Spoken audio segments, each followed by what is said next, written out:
ਅੱਜ ਸਾਡੇ ਨਾਲ ਨੇ ਜੀ ਸੈयद ਬਦਰ ਸਈਦ ਸਾਹਿਬ, ਜਿਨ੍ਹਾਂ ਦੀ ਸੋਸ਼ਲ ਮੀਡੀਆ ਤੇ ਬੜੀ ਧੂਮ ਹੈ ਜੀ। ਅੱਜ ਅਸੀਂ ਇਹਨਾਂ ਨੂੰ ਇੰਟਰਵਿਊ ਲਈ ਖਸੂਸੀ ਤੌਰ ਤੇ ਮਦੂ ਕੀਤਾ ਹੈ। जनाब सैयद बदर सईद अस्सलाम वालेकुम सर। बस सर पहला सवाल तो ज़ाहिर है साडा यही हुंदा है लिखण लिखाउण दे हवाले दे नाल मतलब तुहानू किदों ख्याल आया कि मैं लिख सकदा? सर ख्याल ਦਾ ਤੇ ਪਤਾ ਨਹੀਂ ਕਿ ਸਾਡੇ ਲਾਸ਼ੌਰ 'ਚ ਹੁੰਦਾ ਹੈ ਕਿ ਤੁਸੀਂ ਜਦੋਂ ਲਿਖਣਾ ਪੜ੍ਹਨਾ ਸਿੱਖਿਆ ਤੇ ਤੁਹਾਡੇ ਕਿਤੇ ਨਾ ਕਿਤੇ ਲਾਸ਼ੌਰ 'ਚ ਲਿਖਣ ਦੀ ਕੋਸ਼ਿਸ਼ ਹੁੰਦੀ ਹੈ ਕਿ ਮੈਂ ਲਿਖਣਾ ਤੇ ਬਾਕੀ ਤੁਹਾਡੇ ਸਕੂਲ ਮਾਸਟਰ ਤੇ ਸਾਥਾ ਵੀ ਤੁਹਾਨੂੰ ਡੰਡੇ ਡੰਡੇ ਮਾਰ ਕੇ ਲਿਖਵਾ ਹੀ ਲੈਂਦੇ ਨੇ। ਲੇਕਿਨ ਜਿਹੜਾ ਕਮਰਸ਼ੀਅਲ ਰਾਈਟਿੰਗ ਜਾਂ ਜਿਹਨੂੰ ਕਹਿ ਸਕਦੇ ਹੋ ਤੁਸੀਂ ਅਦਬੀ ਤਹਿਰੀਰ ਹਵਾਲੇ ਨਾਲ ਮੈਟ੍ਰਿਕ ਤੋਂ ਬਾਅਦ ਮੈਂ ਪਹਿਲੀ ਤਹਿਰੀਰ ਲਿਖੀ ਸੀ ਜਿਹੜੀ ਛਪੀ ਸੀ। मैट्रिक तक तुसी कुछ नहीं लिखिया? मैट्रिक तो पहले मैं लिखिया ਸੀ ਲੇਕਿਨ ਛਪਾਇਆ ਨਹੀਂ। छुपवाया नहीं सी? ਮੈਟ੍ਰਿਕ ਤੋਂ ਬਾਅਦ ਮੇਰੀ ਪਹਿਲੀ ਤਹਿਰੀਰ ਸੀ ਜਿਹੜੀ ਛਪੀ ਸੀ ਤੇ ਉਹ ਉਸ ਟਾਈਮ ਇੱਕ ਤੇ ਜ਼ਿਆ ਸ਼ਾਹਿਦ ਸਾਹਿਬ ਦਾ ਅਖਬਾਰ ਸੀ ਨਿਆ ਅਖਬਾਰ ਦੁਪਹਿਰ ਦਾ, ਉਹਦੇ ਵਿੱਚ ਨਜ਼ਮਾਂ ਪੋਇਮ ਇੱਕ ਆਖਰੀ ਸਫੇ ਦੇ ਇੱਕ ਕਾਰਨਰ ਹੁੰਦਾ ਸੀ, ਉਹਦੇ ਵਿੱਚ ਮੈਂ ਭੇਜੀ ਤੇ ਯਕੀਨ ਕਰੋ ਕਹਿੰਦੇ ਕੋਈ ਬਾਅਦ 'ਚ ਜਦੋਂ ਮੈਂ ਮੈਚਿਓਰ ਹੋਇਆ ਤੇ ਮੈਨੂੰ ਬੜੀ ਉੱਤੇ ਸ਼ਰਮਿੰਦਗੀ ਵੀ ਹੋਈ। ਲੇਕਿਨ ਮੈਂ ਉਹਨਾਂ ਦਾ ਵੱਡਾਪਨ ਸਮਝਣਾ ਕਿ ਜੀ ਰਾਈਟਰ ਨੂੰ ਜਦੋਂ ਗਰੂਮ ਕੀਤਾ ਜਾਂਦਾ ਹੈ ਜਾਂ ਕਿਸੇ ਦੀ ਹੌਸਲਾ ਅਫਜ਼ਾਈ ਪਹਿਲੀ ਥਪਕੀ ਉਹ ਤੁਸੀਂ ਭੁੱਲ ਨਹੀਂ ਸਕਦੇ। ਤੇ ਕੋਈ ਮਤਲਬ ਹੋ ਸਕਦਾ ਸੀ ਰਿਜੈਕਟ ਕਰ ਦਿੰਦੇ ਜਾਂ ਕੋਈ ਕੱਚਾ ਐਡੀਟਰ ਹੁੰਦਾ ਤੇ ਉਹ ਰਿਜੈਕਟ ਕਰ ਦਿੰਦਾ ਉਹਨੂੰ ਕਿ ਯਾਰ ਇਹ ਤੇ ਇਸ ਕਾਬਿਲ ਨਹੀਂ ਹੈ। मतलब तुसी समझदे हो कि दुनिया 'ਚ कोई चीज़ नाकाबिले इशात नहीं है?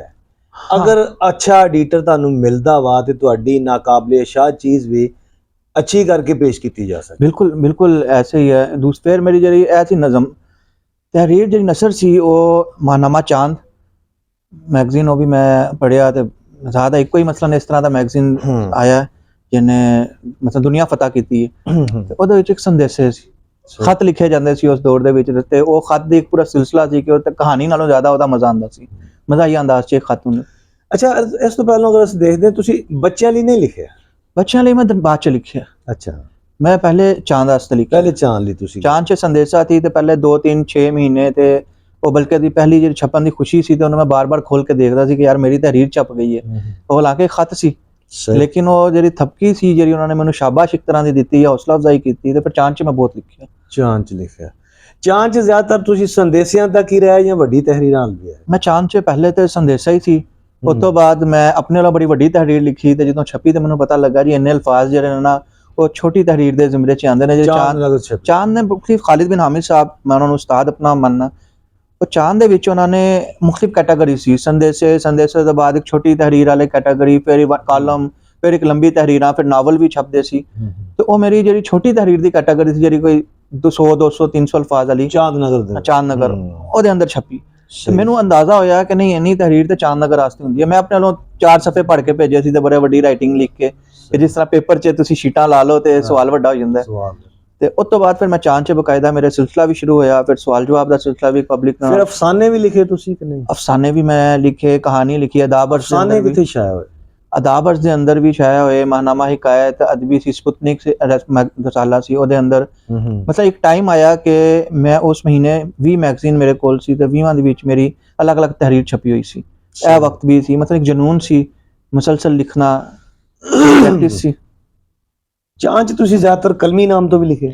ਚਾਂਦ 'ਚ ਮੈਂ ਆਪਣੇ ਨਾਮ ਤੋਂ ਵੀ ਲਿਖਿਆ ਔਰ ਕਲਮੀ ਨਾਮ ਤੋਂ ਵੀ ਲਿਖਿਆ। ਅੱਛਾ, ਚਾਂਦ ਉਹ ਰਸਾਲਾ ਹੈ ਜਿੱਥੇ ਕਲਮੀ ਨਾਮ ਤੋਂ ਅਤਾਉਲਾ ਕਾਸਮੀ ਸਾਹਿਬ ਨੇ ਲਿਖਿਆ, ਬਲਕਿ ਮੈਨੂੰ ਇੱਕ ਟਾਈਮ ਦੇ ਦੌਰ 'ਚ ਕਾਸਮੀ ਸਾਹਿਬ ਨੇ ਆਪ ਦੱਸਿਆ ਕਿ ਉਹ ਚਾਂਦ ਕਾ ਕੋਲੰਬਸ ਦੇ ਨਾਮ ਤੋਂ ਲਿਖਦੇ ਸੀ ਉੱਥੇ। ਅੱਛਾ, ਚਾਂਦ ਤੇ ਇਸੇ ਤਰ੍ਹਾਂ ਬਾਕੀ ਜਿਹੜੇ ਰਾਈਟਰ ਸੀ ਉੱਥੇ ਇੱਕ ਟ੍ਰੈਂਡ ਸੀ ਕਿ ਕਲਮੀ ਨਾਮ ਤੋਂ ਲਿਖਣ ਦਾ, ਅਸਲ ਨਾਮ ਵੀ ਸੀ ਔਰ ਸਾਰਿਆਂ ਨੇ ਆਪਣੇ ਅਸਲ ਨਾਮ ਦੇ ਨਾਲ ਇੱਕ ਕਲਮੀ ਨਾਮ, ਹਰ ਲਿਖਾਰੀ ਕੋਸ਼ਿਸ਼ ਸੀ ਉਹਦੀ ਕਿ ਕਦੇ ਕਲਮੀ ਨਾਮ ਤੋਂ। ਉਹ ਕਲਮੀ ਨਾਮ ਬੜਾ ਮਜ਼ਾਹੀਆ ਜਿਹਾ ਹੁੰਦਾ ਸੀ ਤੇ ਬੜਾ ਉਹਦੇ ਕੋਸ਼ਿਸ਼ ਹੁੰਦੀ ਸੀ ਮੇਰਾ ਇਹ ਨਾਮ ਵੀ ਨਾਲ ਚੱਲੇ। ਤੁਸੀਂ ਅੱਜ ਅਗਰ ਦੱਸਣਾ ਚਾਹੋ ਕਿ ਕੀ ਕਲਮੀ ਨਾਮ ਸੀ ਤੁਹਾਡਾ? ਮੇਰਾ ਸੀ ਚਾਂਦ ਦਾ ਇੱਕ ਸਿਲਸਿਲਾ ਚੱਲਿਆ ਸੀ, ਉਹਦੇ ਵਿੱਚ ਰਿਟਾਇਰ ਆਸ਼ਿਕ ਦੇ ਨਾਮ ਤੋਂ ਸਵਾਲ ਜਵਾਬ ਸੀ, ਇਸ਼ਕ ਮੁਹੱਬਤ ਦੇ ਤੇ ਉਹਦੇ ਬੜੇ ਮਜ਼ਾਹੀਆ ਜਿਹੇ ਜਵਾਬ ਹੁੰਦੇ ਸੀ, ਲੋਕੀ ਸਵਾਲ ਪੁੱਛਦੇ ਸੀ ਤੇ ਉਹ ਛੇੜਛਾੜ ਦਾ ਇੱਕ ਸਿਲਸਿਲਾ ਸੀ ਤੇ ਉਹਦੇ ਉਹ ਸਿਲਸਿਲੇ 'ਚ। ਸਹੀ ਬਾਤ। ਬਦਰ ਸਾਹਿਬ, ਤੁਹਾਡਾ ਡਿਜੀਟਲ ਮੀਡੀਆ ਜਾਂ ਸੋਸ਼ਲ ਮੀਡੀਆ 'ਚ ਬੜਾ ਨਾਂ ਹੈ, ਬੜੇ ਐਕਟਿਵ ਹੋ ਤੁਸੀਂ। ਅਸੀਂ ਜਦੋਂ ਵੀ ਕੋਈ ਮੋਬਾਈਲ ਚੁੱਕਦੇ ਹਾਂ ਤੁਸੀਂ ਐਕਟਿਵ ਹੀ ਹੁੰਦੇ ਹੋ। ਤੇ ਡਿਜੀਟਲ ਮੀਡੀਆ ਸ਼ਾਇਦ ਤੁਸੀਂ PhD ਵੀ ਐਸੇ ਸਬਜੈਕਟ ਕਰ ਰਹੇ ਹੋ। ਇਹ ਸਾਡੇ ਦੂਸਰੇ ਜਿਹੜੇ ਲੋਕ ਨੇ, ਯੂਜ਼ਰਸ ਨੇ, ਸੋਸ਼ਲ ਮੀਡੀਆ ਤੇ ਜਾਂ ਡਿਜੀਟਲ ਮੀਡੀਆ ਤੇ ਟਾਈਮ ਜ਼ਾਇਆ ਕਰਨ ਦੀ ਬਜਾਏ ਆਪਣੇ ਟਾਈਮ ਨੂੰ ਕੋਈ ਬਿਹਤਰ ਅੰਦਾਜ਼ 'ਚ ਇਸਤੇਮਾਲ ਕਰ ਸਕਦੇ? ਬਿਲਕੁਲ ਸਰ। ਦੇਖਿए सर, ਡਿਜੀਟਲ ਮੀਡੀਆ ਖਾਸ ਤੌਰ ਤੇ ਫੇਸਬੁੱਕ ਟਵਿੱਟਰ ਸਾਡੇ ਕੋਲ ਤੁਹਾਡੇ ਕੋਲ 1 ਰੁਪਿਆ ਨਹੀਂ ਲੈ ਰਿਹਾ। ਹਾਂ ਨਹੀਂ ਲੈ ਰਹੇ। ਠੀਕ ਹੈ, ਕਿਉਂ? ਕਿਉਂਕਿ ਇਹ ਇੱਕ ਬਿਜ਼ਨਸ ਹੱਬ ਹੈ। ਅਸੀਂ ਉਹਨੂੰ ਇਸਤੇਮਾਲ ਕਰ ਰਹੇ ਹਾਂ ਇਹ ਬੇਸਿਕਲੀ ਸਾਡੇ ਠੀਕ ਹੈ ਕਮਿਊਨੀਕੇਸ਼ਨ ਜਾਂ ਮਿਲਨ ਮਿਲਾਨ ਵਾਸਤੇ ਜਾਂ ਅਨੇਕ ਨੈਟਵਰਕਿੰਗ ਦਿੱਤੀ ਹੈ, ਲੇਕਿਨ ਉਸ ਨੈਟਵਰਕਿੰਗ ਦੇ ਪਿੱਛੇ ਇੱਕ ਬਿਜ਼ਨਸ ਪੂਰਾ ਮਾਡਲ ਹੈ। ਦੁਨੀਆ ਦੇ ਅਮੀਰ ਤਰੀਨ ਅਫਰਾਦ 'ਚ ਉਹਦੇ ਮਾਲਿਕ ਦਾ ਸ਼ੁਮਾਰ ਹੁੰਦਾ। ਸਹੀ। ਬਲਕਿ ਜੇ ਅਸੀਂ ਦੇਖੀਏ ਦੁਨੀਆ ਦੇ 10 ਅਮੀਰ ਤਰੀਨ ਅਫਰਾਦ ਤੇ ਉਹਨਾਂ ਦੇ ਵਿੱਚੋਂ ਜ਼ਿਆਦਾਤਰ ਦੀ ਇਸ ਵਕਤ ਇਨਵੈਸਟਮੈਂਟ ਡਿਜੀਟਲ ਦੇ ਅੰਦਰ ਹੈ। ਤੇ ਡਿਜੀਟਲ ਮੀਡੀਆ ਸਾਨੂੰ ਪੈਸੇ ਦਿੰਦਾ ਵੀ ਹੈ, ਦੇ ਵੀ ਰਿਹਾ। ਇਹਦੇ ਕੁਝ ਟੈਕਨੀਕਸ ਨੇ ਤੇ ਟਾਈਮ ਇੱਥੇ ਖੈਰ ਜ਼ਾਇਆ ਤੇ ਕਿਸੇ ਵਜ੍ਹਾ ਤੇ ਵੀ ਨਹੀਂ ਹੁੰਦਾ। ਤੁਸੀਂ ਹੁਣ ਤੱਕ ਜਿੰਨਾ ਕੰਮ ਕੀਤਾ ਉਹ ਵੀ ਕਿਤੇ ਨਾ ਕਿਤੇ ਇਸਤੇਮਾਲ ਹੋਏਗਾ। ਸਵਾਲ ਇਹ ਹੈ ਕਿ ਤੁਸੀਂ ਉਹ ਤੋਂ ਪੈਸੇ ਕਿਵੇਂ ਕਮਾ ਰਹੇ ਹੋ। ਸਵਾਲ ਹੈ ਇਹ ਟੈਕਨੀਕਸ ਜਿਹੜੀਆਂ ਇਸਤੇਮਾਲ ਕਰਨ ਦੇ ਗੁਰ ਸਾਨੂੰ ਲੋਕ ਦੱਸਦੇ ਆ, ਉਹ ਸਿਰਫ ਆਪਣੀ ਵਿਊਅਰਸ਼ਿਪ ਲਈ ਦੱਸਦੇ ਆ ਜਾਂ ਵਾਕਈ ਉਹ ਤੋਂ ਅਸੀਂ ਕੋਈ ਟੈਕਨੀਕ? ਪਾਕਿਸਤਾਨ ਦੇ ਅੰਦਰ ਤੇ ਫਰਾਡ ਜ਼ਿਆਦਾ ਹੈ, ਖਾਸ ਤੌਰ ਤੇ ਜਿਹੜਾ ਅਸੀਂ ਇਹ ਕਰ ਲੋ ਉਹ ਕਰ ਲਿਆ ਫਲਾਂ ਚੀਜ਼। ਉਹਦੀ ਵਜ੍ਹਾ ਹੈ ਕਿ ਦੇਖੋ ਰੀਸੈਂਟਲੀ ਕੇਸ ਆਇਆ ਹੈ ਕਿ ਮੁੰਡੇ ਨੇ ਪੰਜਾਬ ਦਾ, ਉਹਨੇ 1500 ਰੁਪਏ ਲਿੱਤੇ ਜੀ ਤੁਹਾਡੇ ਕੋਲ, ਤੁਹਾਨੂੰ YouTube ਤੋਂ ਪੈਸੇ ਕਮਾਉਣ ਦਾ ਤਰੀਕਾ ਸਿਖਾ। ਹਾਂ ਬਿਲਕੁਲ। ਕਲਾਸ ਸ਼ੁਰੂ ਹੋ ਗਈ। ਅੱਛਾ ਉਹ 1500 ਬਜ਼ਾਹਿਰ ਕੋਈ ਏਡੀ ਵੱਡੀ ਰਕਮ ਨਹੀਂ ਹੈ ਜੇ ਤੁਹਾਨੂੰ ਕੋਈ ਐਸਾ ਗੁਰ ਸਮਝ ਆ ਜਾਏ ਜਾਂ ਕੋਈ ਟੈਕਨੀਕ ਸਮਝ ਆ ਜਾਏ। ਲੋਕਾਂ ਨੇ ਪੈਸੇ ਭੇਜਤੇ, 2-3 ਲੈਕਚਰ ਐਡਵਾਂਸ ਵੀ ਉਹਨੇ ਸ਼ੁਰੂ ਕਰਤੇ। ਅੱਛਾ ਉਸ ਤੋਂ ਬਾਅਦ ਮੁੰਡਾ ਗਾਇਬ ਹੋ ਗਿਆ। ਸਹੀ। ਉਹਨੇ ਸਾਰਿਆਂ ਨੂੰ ਬਲੌਕ ਕਰਤਾ, ਪੇਜ ਉਹਦਾ ਖਤਮ ਹੋ ਗਿਆ, ਚੀਜ਼ਾਂ ਚਲੀ ਗਈਆਂ। ਅੱਛਾ ਉਹ 10 ਲੱਖ ਰੁਪਇਆ ਕਮਾ ਗਿਆ 1500 ਤੋਂ, ਕਿਉਂਕਿ ਡਿਜੀਟਲ ਹੈ, ਬੰਦੇ ਆ ਰਹੇ ਨੇ, ਉਹਨਾਂ ਨੇ ਆਨਲਾਈਨ ਪੇਮੈਂਟ ਕੀਤੀ, ਉਹਨਾਂ ਨੂੰ ਲਿੰਕ ਭੇਜਤਾ, ਜਨਾਬ ਇੱਥੇ ਆ ਜਾਓ ਮੈਂ ਜ਼ੂਮ ਦੇ ਉੱਤੇ ਤੁਹਾਨੂੰ ਸਿਖਾਵਾਂਗਾ। ਤੇ ਸਭ ਤੋਂ ਮਜ਼ੇਦਾਰ ਗੱਲ ਹੈ ਸੀ ਕਿ ਉਸ ਮੁੰਡੇ ਦਾ ਆਪਣਾ YouTube ਚੈਨਲ ਨਹੀਂ ਸੀ। ਅੱਛਾ ਆਪਣਾ ਵੀ ਨਹੀਂ ਸੀ? ਆਪਣਾ ਵੀ ਕੋਈ YouTube ਚੈਨਲ ਨਹੀਂ ਹੈ ਕਿ ਤੁਸੀਂ ਕਹੋ ਜੀ ਤੁਸੀਂ ਕਿੰਨੇ ਕਮਾ ਲਏ ਨੇ। ਤੇ ਇਹ ਚੀਜ਼ਾਂ ਸੀ, ਲੇਕਿਨ ਬਹੁਤ ਲੋਕ ਸ਼ਾਮ ਸਰਵਰ ਨੇ, ਹੋਰ ਬਹੁਤ ਸਾਰੇ ਲੋਕ ਨੇ ਜਿਹੜੇ ਸਿਖਾ ਰਹੇ ਨੇ। ਬਲਕਿ ਮੈਂ ਸ਼ਾਮ ਸਰਵਰ ਦਾ ਨਾਮ ਕਿਉਂ ਲਿੱਤਾ ਹੈ ਕਿ ਉਹ ਬੰਦਾ ਹੈ ਜਿਹੜਾ ਲੱਖਾਂ ਨਹੀਂ ਤੋਂ ਉੱਤੇ ਕਮਾ ਰਿਹਾ ਤੇ ਇਹਦੇ ਕੋਰਸ ਦੀ ਕੋਈ ਫੀਸ ਨਹੀਂ ਹੈ। ਸਹੀ। ਉਹਨੇ ਕੀ ਕੀਤਾ, ਦੇਖੋ ਅਸੀਂ ਰਸਤੇ ਖੋਲ੍ਹਦੇ ਹਾਂ ਤੇ ਅੱਲਾ ਸਾਡੇ ਵਾਸਤੇ ਖੋਲ ਦਿੰਦਾ। ਸ਼ਾਮ ਸਰਵਰ ਸਾਹਿਬ ਨੇ YouTube ਦੇ ਉੱਤੇ ਲੈਕਚਰ ਦੇਣੇ ਸ਼ੁਰੂ ਕਰਤੇ। ਸਹੀ। ਤੁਸੀਂ ਵੀ ਉਹਨਾਂ ਕੋਲੋਂ ਜਾਓਗੇ, ਤੁਸੀਂ ਸਿੱਖਣਾ ਸ਼ੁਰੂ ਕਰ ਦਿਓ। ਹੁਣ ਉਸ YouTube ਦੀ ਇੰਨੀ ਰੇਟਿੰਗ ਆ ਗਈ, ਇੰਨੀ ਵਿਊਅਰਸ਼ਿਪ ਆ ਗਈ ਕਿ ਉਹਨਾਂ ਨੇ ਉੱਥੋਂ ਕਮਾਣੇ ਸ਼ੁਰੂ ਕਰਤੇ। ਉਹ ਅੱਜ ਤੱਕ ਉਸ ਬੰਦੇ ਨੇ ਕਿਸੇ ਕੋਲੋਂ ਪੈਸੇ ਨਹੀਂ ਲਿੱਤੇ ਸਿਖਾਉਣ ਦੇ। ਸਹੀ। ਲੇਕਿਨ ਉਹ ਕਿਉਂਕਿ ਫਿਰ ਇੱਕ ਨੇ ਦੂਸਰੇ ਨੂੰ ਰਿਕਮੈਂਡ ਕਰਨਾ ਸ਼ੁਰੂ ਕਰਤਾ, ਯਾਰ ਇੱਥੇ ਫ੍ਰੀ ਕੋਰਸ ਹੈ, ਇੱਥੋਂ ਸਿੱਖ ਲਓ, ਇੱਥੇ ਲੈਕਚਰ ਆ ਰਹੇ ਨੇ, ਇੱਥੇ ਅਪਲੋਡ ਹੋ ਰਿਹਾ, ਇੱਥੋਂ ਕੋਈ ਵੀ ਕੋਰਸ ਕਰੀ ਜਾਓ। ਤੇ ਉਹ ਇਸ ਟਾਈਮ ਪਾਕਿਸਤਾਨ ਦੇ ਬਹੁਤ ਜ਼ਿਆਦਾ ਆਨਲਾਈਨ ਅਰਨਿੰਗ ਕਰਨ ਵਾਲੇ ਬੰਦਿਆਂ ਦਾ ਗੁਰੂ ਹੈ। ਤੇ ਦੇਖੋ ਉਹਨੇ ਉਹਨੇ ਨਹੀਂ ਕਿਸੇ ਨੂੰ ਕਿਹਾ ਜੀ ਮੈਨੂੰ 500 2000 ਦੋ 5000 ਦੋ 70000 ਦਾ ਕੋਰਸ ਹੈ, ਉਹਨੇ ਫ੍ਰੀ ਲੈਕਚਰ ਸ਼ੁਰੂ ਕਰਤੇ। ਅੱਛਾ ਦੂਸਰੀ ਚੀਜ਼ ਜਿਹੜੀ ਅਸੀਂ ਡਿਸਕਸ ਕਰ ਵੀ ਰਹੇ ਸੀ, ਦੇਖੋ ਡਿਜੀਟਲ ਮੀਡੀਆ ਬੇਸਿਕਲੀ ਇੱਕ ਕਮਿਊਨੀਕੇਸ਼ਨ ਟੂਲ ਹੈ। ਅਸੀਂ ਜਿਹੜਾ ਟਾਂਗਿਆਂ ਦੇ ਉੱਤੇ ਜਨਾਬ ਉਹ ਲਾ ਕੇ ਢੋਲ ਬਿਠਾ ਕੇ ਦੱਸਦੇ ਸੀ ਕਿ ਫਿਲਮ ਲੱਗ ਗਈ ਹੈ, ਜਾਂ ਅਸੀਂ ਬੈਨਰ ਲਾਉਂਦੇ ਸੀ, ਫਲੈਕਸ ਲਾ ਰਹੇ ਹਾਂ, ਚੀਜ਼ਾਂ ਕਰ ਰਹੇ ਹਾਂ, ਉਹ ਬਹੁਤ ਜ਼ਿਆਦਾ ਪੈਸੇ ਲੈਂਦੇ ਸੀ। ਡਿਜੀਟਲ ਮੀਡੀਆ ਦੇ ਜਾਂ ਅਸੀਂ ਦੁਕਾਨ ਖੋਲ ਲੈਂਦੇ ਹਾਂ। ਮੈਂ ਇੱਕ ਦੁਕਾਨ ਖੋਲੀ ਹੈ, ਮੈਂ ਬੈਠਾ ਕਿ ਬੰਦੇ ਆਣ ਕੇ ਮੈਂ 4 ਜਗ੍ਹਾ ਤੇ ਫਲੈਕਸ ਲਾਤੇ। ਇਸ ਚੀਜ਼ ਨੂੰ ਲੈ ਜਾਓ ਤੁਸੀਂ ਡਿਜੀਟਲ ਵਰਲਡ 'ਚ। ਹੁਣ ਇੱਕ ਕੋਈ ਸਕਿੱਲ ਸਿੱਖ ਲਓ, ਇੱਕ ਉਹਦੀ ਮਾਰਕੀਟਿੰਗ ਦਾ ਤਰੀਕਾ ਸਿੱਖ ਲਓ। ਮਸਲਨ ਤੁਸੀਂ ਇੱਕ ਸਕਿੱਲ ਸਿੱਖ ਲਓ ਜੀ ਵੀਡੀਓ ਐਡੀਟਿੰਗ, ਪੂਰੀ ਦੁਨੀਆ 'ਚ ਡਿਮਾਂਡ ਹੈ, ਪਾਕਿਸਤਾਨ ਤੋਂ ਬਾਹਰ। ਅੱਛਾ ਤੁਸੀਂ ਵੀਡੀਓ ਐਡੀਟਿੰਗ ਹਫਤਾ 15 ਦਿਨ ਤੁਹਾਨੂੰ ਲੱਗਣਗੇ, ਸਾਰੇ ਟੂਲ ਕਿਸੇ ਉਸਤਾਦ ਕੋਲ ਬੈਠ ਕੇ ਸਿੱਖ ਲਿਆ। ਉਸ ਤੋਂ ਬਾਅਦ ਪ੍ਰੈਕਟਿਸ ਕਰੋਗੇ, ਮਹੀਨੇ ਦੀ ਪ੍ਰੈਕਟਿਸ ਹੋ ਜਾਏਗੀ ਤੁਹਾਡੀ, ਤੁਸੀਂ ਹੁਨਰਮੰਦ ਹੋ। ਦੂਸਰੀ ਸਕਿੱਲ ਤੁਸੀਂ ਸਿੱਖ ਲਓ ਡਿਜੀਟਲ ਮੀਡੀਆ ਮਾਰਕੀਟਿੰਗ ਜਾਂ ਫੇਸਬੁੱਕ ਮਾਰਕੀਟਿੰਗ, ਕਿ ਮੈਂ ਆਪਣੀ ਇਹ ਸਕਿੱਲ ਨੂੰ ਕਿਸ ਤਰ੍ਹਾਂ ਲੋਕਾਂ ਤੱਕ ਪਹੁੰਚਾਉਣਾ, ਮੇਰੇ ਟਾਰਗੇਟ ਕੌਣ ਨੇ, ਮੈਂ ਕਿਹੜੇ ਇਲਾਕੇ ਨੂੰ ਕੈਪਚਰ ਕਰਨਾ ਹੈ, ਮੈਂ ਪੈਸੇ ਲਾਵਾਂ ਜ਼ਾਇਆ ਨਾ ਹੋਣ, ਮੈਂ ਕਿਹੜੇ ਬੰਦੇ ਨੂੰ ਫੋਕਸ ਕਰਨਾ ਹੈ। ਅੱਛਾ ਹੁਣ ਤੁਸੀਂ ਤੁਹਾਡੀ ਚਲੀ ਗਈ ਸਕਿੱਲ ਉੱਧਰ, ਲੋਕਾਂ ਨੂੰ ਜ਼ਰੂਰਤ ਹੈ, ਜੇ ਮੈਨੂੰ ਘਰ ਬੈਠੇ ਇੱਕ ਅੱਛੀ ਚੀਜ਼ ਮਿਲ ਰਹੀ ਹੈ ਤੇ ਮੈਂ ਕਿਉਂ ਨਹੀਂ ਤੁਹਾਨੂੰ ਆਫਰ ਕਰਾਂਗਾ। ਹੁਣ ਸਾਰੇ ਲੋਕਾਂ ਦੇ ਮੋਬਾਈਲ ਦੇ ਵਿੱਚ ਬੈਂਕ ਐਪ ਹੈ, ਉੱਥੋਂ ਪੈਸੇ ਟ੍ਰਾਂਸਫਰ ਕਰਦੇ ਨੇ, ਤੁਹਾਨੂੰ ਕੋਲੋਂ ਮਾਡਲ ਮੰਗਾ ਲੈਂਦੇ ਨੇ, ਡਿਜ਼ਾਈਨ ਬਣ ਜਾਂਦਾ ਹੈ। ਅੱਛਾ ਸੇਮ ਲਾਈਕ ਦੂਸਰੀ ਤਰਫ ਆ ਜਾਓ। ਹੁਣ ਮਸਲਾ ਕੀ ਹੈ ਕਿ ਤੁਸੀਂ ਕਮਾ ਰਹੇ ਹੋ, ਰੋਜ਼ਗਾਰ ਜਾ ਰਹੇ ਹੋ, ਦਫ਼ਤਰ ਜਾ ਰਹੇ ਹੋ, ਤੁਹਾਡੇ ਘਰ ਦਾ ਨਲਕਾ ਖਰਾਬ ਹੋ ਜਾਂਦਾ। ਹੁਣ ਤੁਸੀਂ ਕੀ ਸੋਚੋਗੇ, ਛੁੱਟੀ ਵਾਲਾ ਦਿਨ ਹੈ, ਹਲੇ ਨੂੰ ਕੋਈ ਕੱਪੜਾ ਬਣ ਲਈਏ, ਕੋਈ ਉਹਨੂੰ ਪੇਚ ਕੱਸ ਲਈਏ, ਛੁੱਟੀ ਵਾਲੇ ਦਿਨ ਨਿਕਲਾਂਗਾ, ਪਲੰਬਰ ਲੱਭਾਂਗਾ, ਕੋਈ ਲੈ ਕੇ ਆਵਾਂਗਾ, ਕਿਉਂਕਿ ਤੁਸੀਂ ਕਰਨਾ ਜੋ ਕਰਨਾ। ਅੱਛਾ ਜੇ ਤੁਸੀਂ ਇੱਕ ਕੰਪਨੀ ਬਣਾ ਲਓ, ਤੁਸੀਂ ਆਪਣੇ ਇਲਾਕੇ ਦੇ ਪਲੰਬਰਾਂ ਦੇ ਨਾਲ ਜਾਂ 2-4 ਪਲੰਬਰ ਨਾਲ ਕਮਿਸ਼ਨ ਦੇ ਤੈਅ ਕਰ ਲਓ ਕਿ ਮੈਂ ਤੁਹਾਨੂੰ ਆਫਰ ਕਰਾਂਗਾ, ਮੇਰੀ ਕੰਪਨੀ ਹੈ ਨਾ, ਜਿਸ ਤਰ੍ਹਾਂ ਉਬਰ ਕਰ ਰਹੀ ਹੈ, ਕਰੀਮ ਕਰ ਰਹੀ ਹੈ। ਹੁਣ ਤੁਸੀਂ ਆਪਣੇ ਇਲਾਕੇ ਦੇ ਲੋਕਾਂ ਨੂੰ ਟਾਰਗੇਟ ਕਰ ਲਓ ਡਿਜੀਟਲ ਮੀਡੀਆ ਮਾਰਕੀਟਿੰਗ ਦੇ ਥਰੂ ਕਿ ਸਾਡੇ ਕੋਲ ਪਲੰਬਰ ਮੌਜੂਦ ਹੈ, ਇਹ ਸਾਡੇ ਪਲੰਬਰ ਦੀ ਵਿਜ਼ਿਟ ਦੀ ਫੀਸ ਹੈ, ਜਿਹੜੀ ਹੋਏਗਾ ਚੀਜ਼ਾਂ ਲੱਗਣੀਆਂ ਹੋਣਗਾ ਉਹਦਾ ਰੇਟ ਆਏਗਾ, ਤੇ ਪਲੰਬਰ ਜਾ ਕੇ ਠੀਕ ਕਰਕੇ ਵਾਪਸ ਆ ਜਾਏਗਾ, ਤੁਹਾਡੇ ਘਰ ਵਾਲਿਆਂ ਨਾਲ ਕੋਈ ਗੱਲ ਨਹੀਂ ਕਰੇਗਾ। ਹੁਣ ਤੁਹਾਡੇ ਵਾਸਤੇ ਬੜਾ ਆਸਾਨ ਹੈ ਜਾਂ ਮੇਰੇ ਵਾਸਤੇ ਬੜਾ ਆਸਾਨ ਹੈ, ਮੈਂ ਤੁਹਾਨੂੰ ਦਫ਼ਤਰ ਬੈਠੇ ਮੇਰਾ ਘਰੋਂ ਫੋਨ ਆਇਆ ਜੀ ਨਲਕਾ ਖਰਾਬ ਹੋ ਗਿਆ, ਮੈਂ ਤੁਹਾਨੂੰ ਮੈਸੇਜ ਕਰਨਾ ਹੈ ਜਨਾਬੇ ਅਲੀ ਪਲੰਬਰ ਸਾਹਿਬ ਜਾਂਦੇ ਨੇ, ਮੈਂ ਤੁਹਾਨੂੰ ਆਨਲਾਈਨ ਉਹਦੀ ਵਿਜ਼ਿਟ ਦੀ ਪੈਸੇ ਸੈਂਡ ਕਰ ਦਿੰਦਾ। ਉਹ 100 ਰੁਪਇਆ ਵੀ ਹੋ ਸਕਦਾ, 1000 ਰੁਪਇਆ ਵੀ ਹੋ ਸਕਦਾ।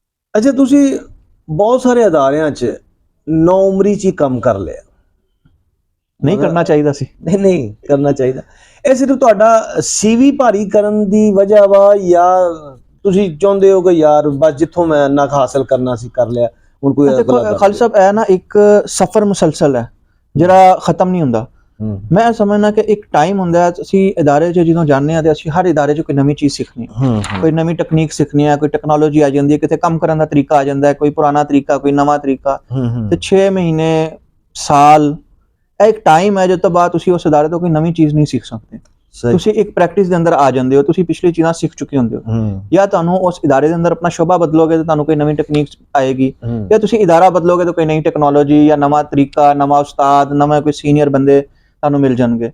ਤੇ ਉਹ ਫਿਰ ਮੁਸਲਸਲ ਇੱਕ ਸਫ਼ਰ ਹੈ ਕਿ ਤੁਸੀਂ ਥੋੜਾ ਜਿਹਾ ਕਹਿੰਦੇ ਨੇ ਕਿ ਤੁਸੀਂ ਇੱਥੋਂ ਵੀ ਥੋੜਾ ਜਿਹਾ ਹਾਸਿਲ ਕਰ ਲਿਆ, ਥੋੜਾ ਇਸ ਉਸਤਾਦ ਕੋਲ ਬਹਿ ਗਏ, ਕੋਈ ਹਰ ਇਦਾਰੇ 'ਚ ਸੀਨੀਅਰ ਲੋਕ ਬੈਠੇ ਨੇ, ਹਰ ਇਦਾਰੇ ਦਾ ਤਰੀਕਾ ਕਾਰ ਮੁਖਤਲਿਫ ਹੈ, ਹਰ ਇਦਾਰੇ 'ਚ ਮਤਲਬ ਇੱਕੋ ਹੀ ਖਬਰ ਬਣਾਉਣ ਦਾ ਤਰੀਕਾ ਜਿਹੜਾ ਤੁਸੀਂ 4 ਬੰਦਿਆਂ ਕੋਲ ਜਾਓਗੇ ਤੁਹਾਨੂੰ 4 ਮੁਖਤਲਿਫ ਤਰੀਕੇ ਦੱਸਣਗੇ। ਅੱਛਾ, ਤੇ ਉਹ ਪ੍ਰੈਕਟਿਸ ਵੀ ਨਾਲ ਨਾਲ ਚੱਲਦੀ ਹੈ। ਕੁਝ ਮਤਲਬ ਕਹਿ ਲਓ ਕਿ ਤੁਸੀਂ ਇੱਕ ਬਹਾਓ ਦੇ ਨਾਲ ਜਦੋਂ ਬਹਿੰਦੇ ਹੋ ਤੇ ਤੁਹਾਨੂੰ ਕਦੀ ਦਾएं ਕਦੀ ਬਾएं ਸਫ਼ਰ ਹੈ ਜ਼ਿੰਦਗੀ ਦਾ ਨਾ ਚੱਲਦਾ।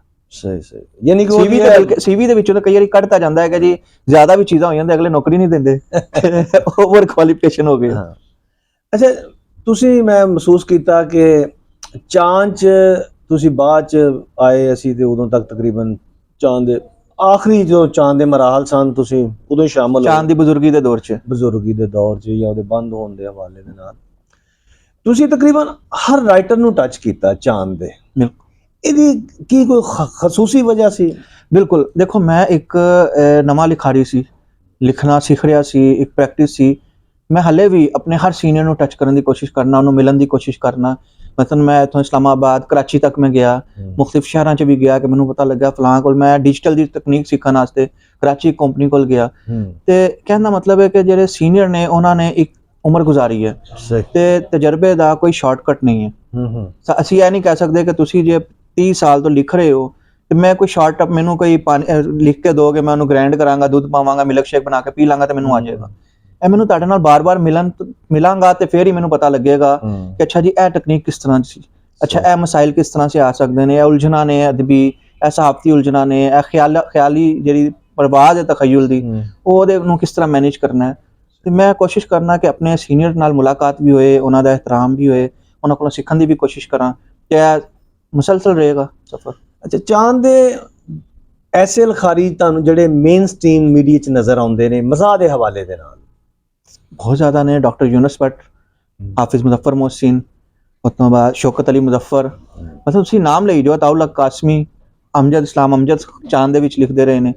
ਤੇ ਤੁਸੀਂ ਅੱਜ ਦੇ ਦੌਰ ਦੇ ਲਿਖੋ ਅਦਾਬਰਸ 'ਚ ਬਾਬਾ ਯਾਹਿਆ ਅਦਾਬਰਸ ਦੇ ਤੋਂ ਉਹਨਾਂ ਨੇ ਲਿਖਣਾ ਸ਼ੁਰੂ ਕੀਤਾ। ਤੇ ਤੁਸੀਂ ਚਾਂਦ ਤੇ ਅਦਾਬਰਸ ਜਿਹੜੇ ਸੀ ਉਹ ਬੁਨਿਆਦੀ ਤੌਰ ਤੇ ਸਾਡਾ ਪ੍ਰਾਇਮਰੀ ਸਕੂਲ ਸੀ ਜਿਹਨੇ ਇੰਨੇ ਬੰਦੇ ਤਿਆਰ ਕੀਤੇ ਨੇ ਤੇ ਅਸੀਂ ਉਹਨਾਂ ਦਾ ਅੱਜ ਜਿੰਨੇ ਵੱਡੇ ਨਾਮ ਲੈਂਦੇ ਨੇ ਤੇ ਉਹ ਉਹਨਾਂ ਦੇ ਵਿੱਚ ਹੀ ਸ਼ਾਮਲ ਨੇ ਤੇ ਉਹ ਚਾਂਦ ਤੋਂ ਹੀ ਆਏ ਨੇ। ਅੱਛਾ, ਕੰਜਮ ਸਾਹਿਬ ਮਤਲਬ ਇਸ ਟਾਈਮ ਬੜੇ ਮਰੂਫ ਨਾਵਲ ਨਿਗਾਰ ਨੇ। ਅਮਜਦ ਜਵੇਦ ਸਾਹਿਬ, ਉਹਨਾਂ ਦੀ 25-30 ਕਿਤਾਬਾਂ ਨਾਵਲ ਛਪ ਚੁੱਕੇ ਨੇ ਤੇ ਇਹ ਵੱਡੇ ਨਾਮ ਨੇ ਸਾਰੇ ਜਿਹੜੇ ਚਾਂਦ। ਅੱਛਾ, ਤੁਸੀਂ ਮਹਿਸੂਸ ਕਰਦੇ ਹੋ ਕਿ ਤੁਹਾਡੇ ਮਜ਼ਾਹ ਦਾ ਜਿਹੜਾ ਤੁਹਾਡੀ ਗੱਲਾਂ ਬਾਤਾਂ 'ਚ ਜਾਂ ਤੁਹਾਡੀ ਤਹਿਰੀਰਾਂ 'ਚ ਟੱਚ ਹੈ ਉਹ ਚਾਂਦ ਦਾ ਕੋਈ ਉਰ ਤੇ ਹੈ? ਚਾਂਦ ਦਾ 100% ਉਹਦੇ ਵਿੱਚ ਕਿਰਦਾਰ ਹੈ, ਬਹੁਤ ਕਿਰਦਾਰ ਹੈ। ਉਹਦੀ ਵਜ੍ਹਾ ਹੈ ਕਿ ਦੇਖੋ ਤੁਸੀਂ ਚਾਂਦ ਨੇ ਸਾਨੂੰ ਇੱਕ এনवायरमेंट ਦੇ ਦਿੱਤਾ, ਸਾਨੂੰ ਇੱਕ ਮਾਹੌਲ ਦੇ ਦਿੱਤਾ। ਫਿਰ ਚਾਂਦ ਨੇ ਸਾਨੂੰ ਉਹ ਹਲਕਾ ਅਹਿਬਾਬ ਦੇ ਦਿੱਤਾ। ਦੇਖੋ ਅਸੀਂ ਆਪਣੇ ਦੋਸਤਾਂ ਦੇ ਨਾਲ ਪਹਿਚਾਨੇ ਜਾਂਦੇ ਹਾਂ। ਅਸੀਂ ਆਪਣੀ ਤੁਸੀਂ ਅੱਜ ਬੜੇ ਸੰਜੀਦਾ ਬੰਦਿਆਂ ਨਾਲ ਬੈਠ ਜਾਓਗੇ ਜਿਹੜੇ ਕਹਿਣਗੇ ਜੋ ਕੀਤਾ ਅਮਰੀਕਾ ਨੇ ਕੀਤਾ ਤੇ ਜਨਾਬ ਮੁਲਕ ਤਬਾਹ ਹੋ ਗਿਆ, ਤੁਸੀਂ ਮਾਯੂਸ ਹੋ ਜਾਓਗੇ। ਤੁਸੀਂ ਉਹ ਦੋਸਤਾਂ ਦੇ ਨਾਲ ਬੈਠੋਗੇ ਜਿਹੜੇ ਕਹਿ ਲਾ ਰਹੇ ਨੇ, ਜਿਹੜੇ ਮੁਸਕਰਾ ਰਹੇ ਨੇ, ਜਿਹੜੀ ਜੁਗਤਾਂ ਲਾ ਰਹੇ ਨੇ, ਜਿਹੜੀ ਛੇੜਛਾੜ ਚੱਲ ਰਹੀ ਹੈ, ਤੇ ਤੁਹਾਡਾ ਵੀ ਮਿਜ਼ਾਜ ਉਸ ਤਰ੍ਹਾਂ ਹੋ ਜਾਏਗਾ। ਤੇ ਚਾਂਦ ਦਾ 100% ਕਿਰਦਾਰ ਹੈ, ਖਾਲਿਦ ਬਿਨ ਹਾਮਿਦ ਸਾਹਿਬ ਦਾ ਕਿਰਦਾਰ ਹੈ, ਤੇ ਇਹ ਸਾਰੇ ਦੋਸਤਾਂ ਦਾ ਪੂਰਾ ਕਿਰਦਾਰ ਇਹਦੇ ਵਿੱਚ। ਅਸੀਂ ਉਹਨਾਂ ਨੂੰ ਕ੍ਰੈਡਿਟ ਕਿੰਝ ਲੈ ਸਕਦੇ ਹਾਂ ਉਹਨਾਂ ਕੋਲੋਂ ਇਸ ਚੀਜ਼ ਦਾ। ਅੱਛਾ ਬਦਰ ਸਾਹਿਬ, ਅਸੀਂ ਇੱਕ ਪਾਸੇ ਤੇ ਇਹ ਕਹਿੰਦੇ ਆ ਕਿ ਜਿਹੜੇ ਨਵੇਂ ਲਿਖਾਰੀ ਨੇ ਉਹਨਾਂ ਨੂੰ ਕਿਤਾਬ ਵੱਲ ਜਲਦੀ ਨਹੀਂ ਆਉਣਾ ਚਾਹੀਦਾ। ਉਹ ਪਹਿਲੋਂ ਆਪਣੇ ਆਪ ਨੂੰ ਸਟੈਬਲਿਸ਼ ਕਰਨ, ਮੁਖਤਲਿਫ ਅਦਾਰਿਆਂ 'ਚ ਲਿਖਣ, ਪ੍ਰਿੰਟ ਕਰਾਉਣ, ਆਪਣੇ ਆਪ ਨੂੰ ਐਡੀਟਰ ਦੀ ਛੜੀ ਦੇ ਥੱਲਿਓਂ ਲੈ ਕੇ ਜਾਣ, ਫਿਰ ਉਹ ਬੁੱਕ ਕਰਨ। ਦੂਸਰੀ ਤਰਫ ਅਸੀਂ ਤੁਹਾਨੂੰ ਦੇਖਦੇ ਹਾਂ ਕਿ ਤੁਸੀਂ ਆਪਣੀ ਨੌਮਰੀ 'ਚ, ਅਸੀਂ ਨੌਮਰੀ ਸਮਝਦੇ ਹਾਂ ਤੁਹਾਡੀ ਹੈ, ਤੁਹਾਡੀ ਕਿਹੜੀ ਕੋਈ ਏਜ ਹੈ, ਤੁਸੀਂ 3 ਅੱਛੀਆਂ ਜਿਹੜੀਆਂ ਕਿਤਾਬਾਂ, ਸੋਲਿਡ ਕਿਤਾਬਾਂ ਤੁਹਾਡੀ ਮਾਰਕੀਟ 'ਚ ਨੇ ਇਸ ਵੇਲੇ, ਉਹਦੀ ਕੀ ਵਜ੍ਹਾ ਹੈ? ਅਸਲ ਦੇਖੋ, ਇੱਕ ਪਹਿਲਾ ਫੇਜ਼ ਉਹ ਸੀ ਜਿਹੜਾ ਐਡੀਟਰਸ਼ਿਪ ਦਾ ਮੁਕੰਮਲ ਇੱਕ ਦੌਰ ਸੀ। ਤਹਿਰੀਰ ਜਾਂਦੀ ਸੀ, ਐਡੀਟਰ ਪੂਰੀ ਤਹਿਰੀਰ ਪੜ੍ਹਦੇ ਸੀ। ਉਹਦੇ ਮਤਲਬ ਉਹ ਦੌਰ ਸੀ ਜਦੋਂ ਅਸੀਂ ਆਪਣੀ ਤਹਿਰੀਰ ਦੀ ਕਾਪੀ ਰੱਖਦੇ ਸੀ। ਅੱਛਾ। ਫਿਰ ਜਿਹੜੀ ਚੀਜ਼ ਛਪਦੀ ਸੀ ਉਹਨੂੰ ਰੱਖ ਕੇ ਵੇਖਦੇ ਸੀ ਕਿ ਕਿੱਥੋਂ ਕਿੱਥੋਂ ਕਾਂਟ ਛਾਂਟ ਹੋਈ ਹੈ, ਕੀ ਲਫ਼ਜ਼ ਚੇਂਜ ਹੋਇਆ। ਐਡੀਟਰ ਪੂਰੇ ਜੁਮਲੇ ਚੇਂਜ ਕਰਦੇ ਸੀ, ਉਹਨੂੰ ਸਹੀ। ਕੱਟਦੇ ਸੀ, ਉਹਦੇ ਬਾਕੀ ਸਾਰੇ ਮਾਮਲਾਤ ਕਰਦੇ ਸੀ। ਅੱਛਾ, ਹੁਣ ਡਾਈਜੈਸਟ ਦਾ ਉਹ ਦੌਰ ਖਤਮ ਹੋ ਗਿਆ। ਮਤਲਬ ਮੌਜੂਦ ਨੇ ਡਾਈਜੈਸਟ, ਲੇਕਿਨ ਉਹ ਜਿਹੜੀ ਇੱਕ ਪੂਰੀ ਗਹਿਮਾ ਗਹਿਮੀ ਸੀ ਉਹ ਖਤਮ ਹੋ ਗਈ ਚੀਜ਼ ਜਿਹੜੀ। ਅੱਛਾ, ਹੁਣ ਆ ਗਿਆ ਤੁਹਾਡੇ ਕੋਲ ਡਿਜੀਟਲ ਮੀਡੀਆ। ਸਾਨੂੰ ਐਕਸੈਪਟ ਕਰਨਾ ਪਏਗਾ ਕਿ ਅਸੀਂ ਇੱਕ ਨਵੇਂ ਫੇਜ਼ ਦੇ ਵਿੱਚ ਦਾਖਲ ਹੋ ਗਏ ਨੇ, ਅਸੀਂ ਉਹਦੀ ਚੀਜ਼ਾਂ ਵੇਖਣੀਆਂ। ਡਿਜੀਟਲ ਦੇ ਵਿੱਚ ਵੈਬਸਾਈਟ ਤੋਂ ਵੀ ਛੱਡ ਦਿਓ ਤਾਂ ਤੁਸੀਂ ਆਪਣੀ ਫੇਸਬੁੱਕ ਪੇਜ, ਤੁਹਾਡਾ ਟਵਿੱਟਰ ਅਕਾਊਂਟ, ਤੁਹਾਡੀ ਬਾਕੀ ਚੀਜ਼ਾਂ, ਤੁਸੀਂ ਜੋ ਸੋਚ ਰਹੇ ਹੋ ਉਸੇ ਟਾਈਮ ਉਹਨੂੰ ਬਗੈਰ ਐਡਿਟ ਕੀਤੇ ਉਹਨੂੰ ਅਪਲੋਡ ਕਰ ਰਹੇ ਹੋ। ਠੀਕ ਹੈ, ਉਹਦੇ ਵਿੱਚ ਐਡੀਟਰਸ਼ਿਪ ਦਾ ਕਿਰਦਾਰ ਖਤਮ ਹੋ ਗਿਆ, ਤੁਸੀਂ ਆਪ ਹੀ ਐਡੀਟਰ ਹੋ, ਯਾਨੀ ਖੁਦ ਫਿਲਟਰ ਤੁਹਾਡੇ ਅੰਦਰ ਆ ਗਿਆ। ਤੁਹਾਡੇ ਅੰਦਰ ਆ ਗਿਆ। ਅੱਛਾ, ਦੂਸਰੀ ਚੀਜ਼, ਇਹਦੇ ਕਈ ਕਬਾਹਤਾਂ ਵੀ ਨੇ ਇਹਦੇ ਵਿੱਚ, ਲੇਕਿਨ ਫਿਰ ਇੱਕ ਉਹ ਜੋ ਪ੍ਰੋਸੈਸ ਸੀ, ਤੇ ਇਹ ਨਹੀਂ ਸੀ ਕਿ ਮੇਰੀ ਕਿਤਾਬ ਕੋਈ ਆਈ ਤੇ ਮੇਰੀ, ਦੇਖੋ ਕਿਤਾਬਾਂ ਦੇ ਦਰਮਿਆਨ 10 ਸਾਲ ਦਾ, ਪਹਿਲੀ ਤੇ ਆਖਰੀ ਕਿਤਾਬ ਦੇ ਵਿੱਚ 10 ਸਾਲ ਦਾ ਇੱਕ ਪਾਸ ਵਰਕ ਹੈ। ਅੱਛਾ, ਪਹਿਲੀ ਕਿਤਾਬ ਜਦੋਂ ਆਈ ਹੈ ਤੇ ਮੈਂ 2006-07 ਚ ਲਿਖਣਾ ਸ਼ੁਰੂ ਕੀਤਾ। ਮੇਰੀ ਪਹਿਲੀ ਕਿਤਾਬ 2012 ਚ ਆਈ, ਇਨਵੈਸਟੀਗੇਟਿਵ ਜਰਨਲਿਜ਼ਮ ਸੀ।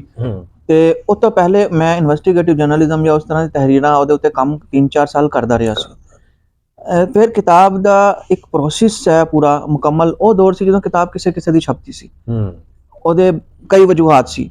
ਹੁਣ ਤੁਹਾਡੇ ਕੋਲ ਹੁਣ, ਅੱਛਾ ਪਹਿਲੇ ਪੈਸੇ ਦਾ ਮਸਲਾ ਇੰਨਾ ਨਹੀਂ ਹੁੰਦਾ ਸੀ। ਪਹਿਲੇ ਉਹ ਤੋਂ ਹੋਰ ਅਧਿਕ ਵਜੂਹਾਤ ਸੀ, ਤਨਕੀਦੀ ਇਜਲਾਸ ਹੁੰਦੇ ਸੀ, ਹਲਕੇ ਸੀ, ਉਹ ਤੀਆ ਪਾਂਚਾ ਕਰਕੇ ਰੱਖ ਦਿੰਦੇ ਸੀ। ਉਹ ਪੂਰਾ ਕਲਚਰ ਵੀ ਖਤਮ ਹੋ ਗਿਆ। ਹਾਂ ਬਿਲਕੁਲ, ਰਾਈਟਰ ਡਰਦਾ ਸੀ ਕਿ ਮੇਰੀ ਕਿਤਾਬ ਆ ਗਈ, ਮੇਰਾ ਕੋਈ ਪੇਸ਼ ਨਹੀਂ ਸੀ ਕਰਦਾ, ਉਸੇ ਹਲਕੇ ਦੇ ਵਿੱਚ ਨਹੀਂ ਲੈ ਕੇ ਜਾਂਦਾ ਸੀ, ਤੇ ਉਹ ਜਿਹੜਾ ਨਾ ਹੁਣ ਡਰਦਾ ਸੀ। ਹੁਣ ਉਹ ਚੀਜ਼ਾਂ ਖਤਮ ਹੋ ਗਈਆਂ।